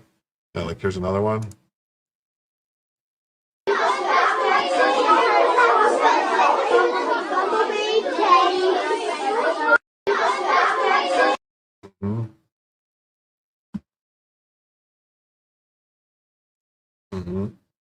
Another one. Teacher says he makes his students discuss his nail polish every day. These are the people teaching your kids.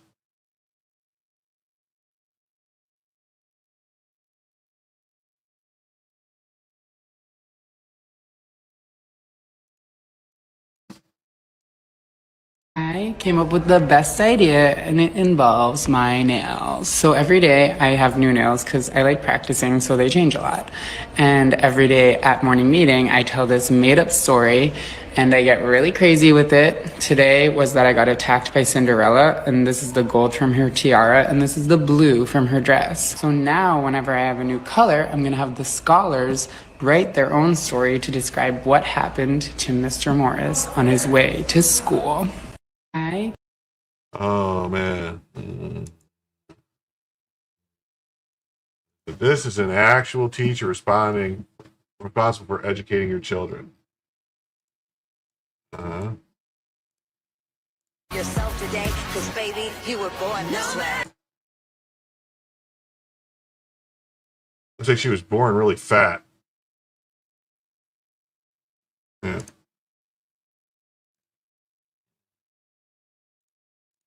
This is an actual teacher who wears high heels to teach students because it's sexy. He appears to have a fetish for wearing high heels and women's clothing. You want this teacher teaching your kids? In a normal day, these are my shoes.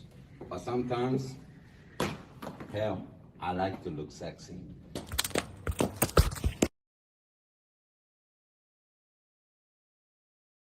Oh, he's gonna burst a blood vessel because I just...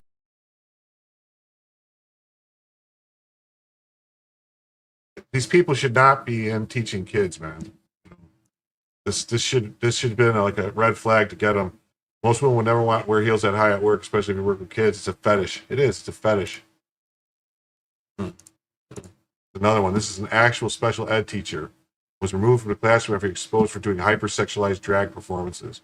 Was allowed to return to the classroom. Is now in charge of young, nonverbal children. Would you want this person teaching your special education kids?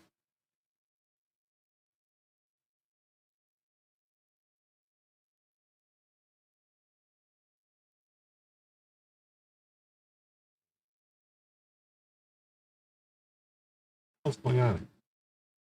Look.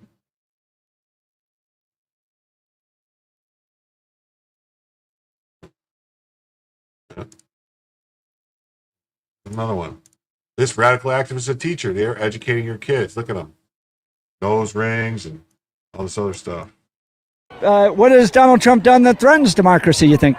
Everything. I mean, he's going against the LGBTQ plus community, which is what I'm a part of. He's going against my immigrant neighbors. He's going against the other teachers and like our safety in the schools, everything. So tell me what rights you think have been threatened. My rights to do this, my voting rights, my rights to protect the people as a teacher. Like if ICE comes into my school, I'm not giving my kids up. I think our rights to have a full democracy is being. So you're a teacher? I'm a teacher. Yep. And you said your rights to do this, right to protest? Yeah. Right. Has that been threatened? Speech, freedom of speech. He's trying to go after the First Amendment, and that's just not it. That's just not it. How so? How did he go after the First Amendment? That's part of Project 2025. He doesn't want us to be able to do things like this. I guess she should go to jail then, because she's doing stuff she shouldn't be doing. Anyway, on to the next story. When even CBS News has to report on a major victory for Trump, you know it's good. Trump secured a landmark trade deal with the EU, which includes the purchase of. We looked at all this stuff, but here's CBS had to even say it was great. A major victory for President Trump that averts a painful trade war between the United States and the European Union. The two trading partners exchange $2 trillion in goods every year. CBS's Weijia Jiang is in Edinburgh, Scotland, traveling with the president. Weijia. Good evening, Jerika. Heading into trade talks, President Trump set expectations for getting a deal done with the European Union, putting the chances at 50-50. And then after a meeting that lasted just over 1 hour, Trump announced they had reached an agreement. We have good news. We've reached a deal. President Trump announced the news from his luxury golf resort in Turnberry, where he hosted the president of the European Commission, Ursula von der Leyen. I think this deal will bring us very close together, actually. It's a partnership in a sense. It's a huge deal. It will bring stability. It will bring predictability. That's very important for our businesses on both sides of the Atlantic. The two leaders said the tariff rate for imports from the EU's 27 member countries would be 15%, down from 30% that was set to kick in on Friday. The EU has agreed to purchase U.S. military equipment, $750 billion of U.S. energy, and invest an additional $600 billion in other sectors. And there's good news for U.S. companies that sell to EU nations. They're agreeing to open up their countries to trade at zero tariff. So that's awesome. So, yeah, CNN even has to admit it. You know, the EU's deal is a strategic win, but let's clarify, CBS zero tariff claim oversimplifies. The actual agreement imposes a 15% reciprocal tariffs on EU goods like autos and pharma, down from Trump's threatened 30%. This aligns with HR 735's framework, leveraging tariffs to force concessions. EU $750 billion energy buy, a $600 billion investment, inject capital into U.S. sectors, while military purchases lock in defense partnerships. Critics argue it's uneven. Steel and aluminum tariffs remain at 50%, and non-tariff barriers like digital trade restrictions weren't fully addressed. But the deal avoids a full trade war, stabilizing $1.7 trillion in transatlantic commerce. Bottom line is Trump's pressure taxes extracted tangible gains, even if the zero tariff spin ignores the nuanced reality. And then this is it right here. So another story will say, we have seen where the swamp is, and the swamp is the United States Senate. At the top of the swamp critter is none other than Lindsey Graham. Never was there a truer statement. Voters are going to have to preserve Trump's legacy themselves. Paul Dans, ex-director of Project 2025. GOP Senate is the number one obstacle for MAGA. That's right. There we go. This is the story. Paul Dans, executive director of Project 2025, will challenge U.S. Senator Lindsey Graham in South Carolina GOP primary. Thank you. Someone is going to challenge him. The original architect of the conservative blueprint President Donald Trump has closely followed since returning to the White House is now drawing up his next plan to reshape Washington. He's launching a Republican primary challenge against U.S. Senator Lindsey Graham in South Carolina. Former director of Project 2025 now lives in Charleston with his wife, 4 children, outlines his intention in a recent interview. This is awesome. Dan's argued that Graham has lost touch with concerns of everyday South Carolinians, particularly families, and no longer has the trust of conservatives, especially Trump loyalists. That's great. We've seen where the swamp is. The swamp is the United States Senate. At times, in this interview, described the 7-year-old senator as a warmonger. There's no amount of lipstick you can put on Lindsey to make him MAGA fall for him, okay? The show's over. The gig is up, and it's essentially Sunset Boulevard for Lindsey at this stage. Dan said after referencing the 2023 Trump rally in his pickets where Graham was loudly booed by the crowd. Dan said the moment of evidence was Republicans in South Carolina are growing tired of Graham and that Trump's most loyal supporters no longer see the state's senior senator as a true ally. On July 30th, attending a prayer breakfast at St. Church, Dans was formally announcing his candidacy and will make declarations inside an old exchange provost dungeon. Okay. Dan's facing an uphill climb in a state where Graham has been a U.S. senator for more than 2 decades and enjoys deep ties to GOP political apparatus. Graham kicked off his re-election campaign in February and has already secured Trump's endorsement. Earlier this month, his campaign announced that Chris LaCivita, a campaign co-chair, Trump's 2020 board bid, would serve as a senior advisor. Post-Carrie LaCivita predicted, like everything Paul Dan starts, this too will end prematurely. After being on Surrogacy dumped in 2024 while trying to torpedo Donald Trump's historic campaign, Dan parachuted himself into the state of South Carolina in direct opposition to President Trump's longtime friend. We'll see. We'll see what happens. Anyway, okay, everybody, we've gone for over 3 hours, and I'm going to say goodnight, and I'm going to tell you all I'll see you Tuesday night, 10 p.m. Be there, be square, and come on back for Jim to tell you the news.